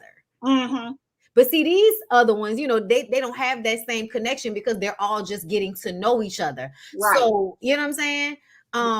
It's not necessarily that they're more open. It's that they just overall don't have the same value system as the Scott brothers, because the Scott brothers have each other on the show. Yeah. I think that they're hiding just as much, if not more. But I think that because we don't see all of that yet. Because I mean, we didn't feel like this necessarily at the beginning with Maurice. And over time, we've been like, yeah, no, you're just as bad, if not worse, aren't you? Well, I'll So tell you this. Oh, I'm sorry. I was gonna gonna say I do agree with you. I see that point now. Now, Maurice, I peeped him from day one because I know that type. I grew up with that type. Yes, girl. I grew up with What was the first teller for you? What was the first teller for you? It was the too much being perfect. It was the too much. I'm so happy. Everything is great. Da da da da da da. I'm like, Then when I saw Marceau, and I'm like, y'all two Negroes came out the same mama. Something. See, Maurice. Can I curse? I didn't want to make sure. Okay. See, Maurice is that fuck nigga that you hate because he nice. He's like old boy from Insecure when old girl said, you a fuck nigga that don't know you a fuck nigga. Yes. See, yes. You think because you nice. Fake good guy. Thank you. Thank you. And see, the other thing I've also noticed about DC, like you said, they're all getting to know each other. So they haven't cheated in a pack. If it's been infidelity, they've been by themselves. So no one has dirt on them like the crew in Huntsville. Speaking about the wives, I love Arena. I'm like, this woman is gorgeous, but at least she knows she has a problem with perfection. Because when I looked at her, I'm like, boo, we're trying to get the body you got. Okay? Girl, bye. People would kill to have her body. And I like the fact that Ashley is kind of like trying to encourage and say, girl, you're perfect the way you are. And I think with Ashley, because I remember when Ashley made that comment to Arena, well, we're not super tight friends yet. You know, she did that on a past episode. I think Ashley is still trying to get to know Arena, but at least she's there supporting her. But yeah, she and Jamie, they've got that cover, like you talked about, that, you know, trying to be perfect. And I'm sitting up here like, I don't know what happened to Arena in her past. Because I'm like, you a bad bitch. Come on, girl. Why? Because I'm sitting here like, look at her daughter. Her daughter is thick and gorgeous. Okay? Thick and gorgeous. And I'm like, Arena, why? If your daughter, it's almost like the daughter has more confidence and more sense than Arena and Jamie. Oh, I'm sorry, Bondi, can't hear you. Sorry, I was muted. That's because I think Arena, that's what I was saying earlier. She made her daughter, Brittany, emotionally responsible for her. So her daughter, in some ways, has learned not to be like her mother because she's watched her mother be weak a lot. And see, what happens is when you've watched your mom be abused in some respect, you create this thing where I'm not going to do that. That's not going to be me. As much as you love them, you feel like you don't want to be like them in that respect. So I think that's what we're seeing from Brittany, is the fact that she's probably learned a lot from watching her mom and Jamie. But, you know, I also feel like she probably still made her insecure in some ways, because I think it's like something you can't really help once you've been telling your daughter your personal issues in your marriage the way she has. Got you. Now, Ashley, I might be the only one. I love Ashley. She's not perfect, but I do like that Ashley keeps it a buck. I like Ashley, you know, like when Monique told her about the DJ fun size and she laughed because she thought. Yeah, no, I like that. I like that she's real, but I still feel like the mean girl Venom thing. Oh yeah, it's a touch. It's a touch there. I think for her, I think she's gotten hurt in the past with, let's say, female friends, so she keeps that guard up. And, you know, some people was talking about, oh, she made a little shady comment about Monique. I didn't think it was really shady. It's just that, I mean, hey, I'm a talker. I'm talking with you now. You know, so you're going to have your things with your friends. Gotcha. But see, to me, I think that's also part of production. Because let's keep it 100. What reality show have you looked at, Bondi and everybody in the chat, where the women are never shady at each other? Oh, yeah, no. We expect them to be shady, but, you know, we're just starting off. So when shit ain't happening yet, like, the shade can sometimes seem like you may not really like them and you're really just cool with them because they could afford you this opportunity, which is kind of how Ashley is coming off to me. But I could be wrong, girl, because I do like her honesty, but she has an air of manipulation that I think she's probably learned to perfect from quick. You just took the words right out of my mouth. And then see, with her and Arena saying, see, they got married young in their 20s. and what they're talking about, because I'm 52 and I had friends said the exact same thing. When I was the bridesmaids in their wedding and they got all married in their 20s, and it was all about the man and putting him, let's say one of my friends through medical school, and they want to have the babies early so they can, drop it like it's hot when they're like my age. And a lot of them in their 40s was kind of like, okay, now it's my turn. I need to find something for me. And the husbands had a little difficulty with it because the whole time has been all about them.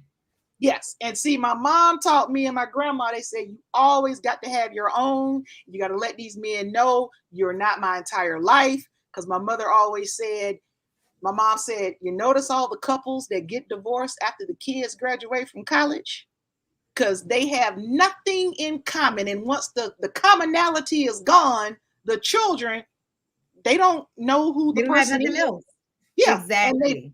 And they've changed over the years. And I think it just kind of gets me Arena and Ashley. I guess they're trying to avoid that, and they're trying to get on that now. Now, Winter, I'm sorry, I don't like Winter. I mean, Winter is good for the show, but I know Winter types. My problem with Winter is you're not taking any accountability for anything. And when she first appeared on the show, I was kind of like Ashley. All I'm hearing is victim, victim, victim, victim, victim, victim. It was never and I'm not saying you're totally to blame when a marriage fails, but just like Ashley said, you dating this man during COVID, you ain't never been over to his house. We all had those questions. We all did. So I agree that Winter, she don't take all of the accountability that she should. That's probably an issue for her in her life, is accountability. But I feel like she's still, to me, more honest than Ashley and Arena, because Ashley and Arena care about how things look. And I think there's an area of, I'm about to get off of here, y'all. So y'all can go watch Niecy. I'm about to get off of here. But there's an area of this to me where I feel like Winter got her shit with her, but Winter is more honest than they're showing. I think that those interactions, you're right. She wasn't being accountable, and that's my issue. But when I talked to her online, it seemed like she understood things clearer after the fact, but she may have an issue with that in her life, like as far as taking accountability. You know what I'm saying? Okay. Yeah, but the reunion is gonna be good though, for sure. I do get what you're saying. I think the only thing about Winter that gets me is that if she could have said, okay, I was in these 2 bad marriages, let me review what I contributed to that, and then maybe teach other women, don't make the mistake I made, I would be all down for it. But it was just kind of whiny, woe is me, victim, victim, victim, victim. And then you sit up here and then you make these comments about Arena and Ashley, and then you try to blame Monique. I knew exactly where Monique was coming from, because the way she positioned it to Monique. You said it like you said that shit. You said it like you said that in argument. Thank you. And when people were talking about, well, why Monique said anything, Monique would have got in trouble if she didn't say anything. I mean, come on. You have the friends that'll say, well, why didn't you tell me? But like I say, Winter is, like I say, interesting. I do wish her well. Now, I will say this to jump off the subject for a second. Can we talk about Monique and Chris's, the youngest little boy? He was so cute to me. When they were running, They were running, talking about Mino like the pink bowl and everything like that. Yeah, and then after, when she was like, you miss mommy, and he was like, yes. And I do like the fact with Chris and Quick, when they admitted that they didn't realize how much work their wives did in taking care of the children. And like you said earlier, Monique didn't snap on Chris. She was like, well, let me just give you some advice. You got to have all this. You got to have.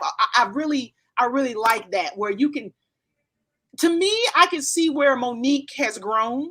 Me too. And how she's learning. But yeah, I'm more on DC than Love and Marriage Huntsville. Than Huntsville. Most definitely. Well, I appreciate you. I love y'all. Thank you so much for coming on. Appreciate you too. I'll see you again. All right. Okay. All right. Bye-bye. All right, y'all. I gotta get out of here because y'all know my Bondy's Boudoir is at 6:05 p.m. So less than an hour away. I will be back up here on live with Sex with Ashley, and we have questions and we have advice letters, and it's gonna be a good show. So I hope to see y'all at 6:05 p.m. Central Time, right back here on my channel. Thank y'all so much for coming through, for calling in. If you didn't get in this time, we're gonna try again next time, and we're gonna talk about Real Housewives of Atlanta and all of that tomorrow. So come back tonight for Bondy's Boudoir, the very first episode. All right, love y'all, and see y'all in a few. Bye.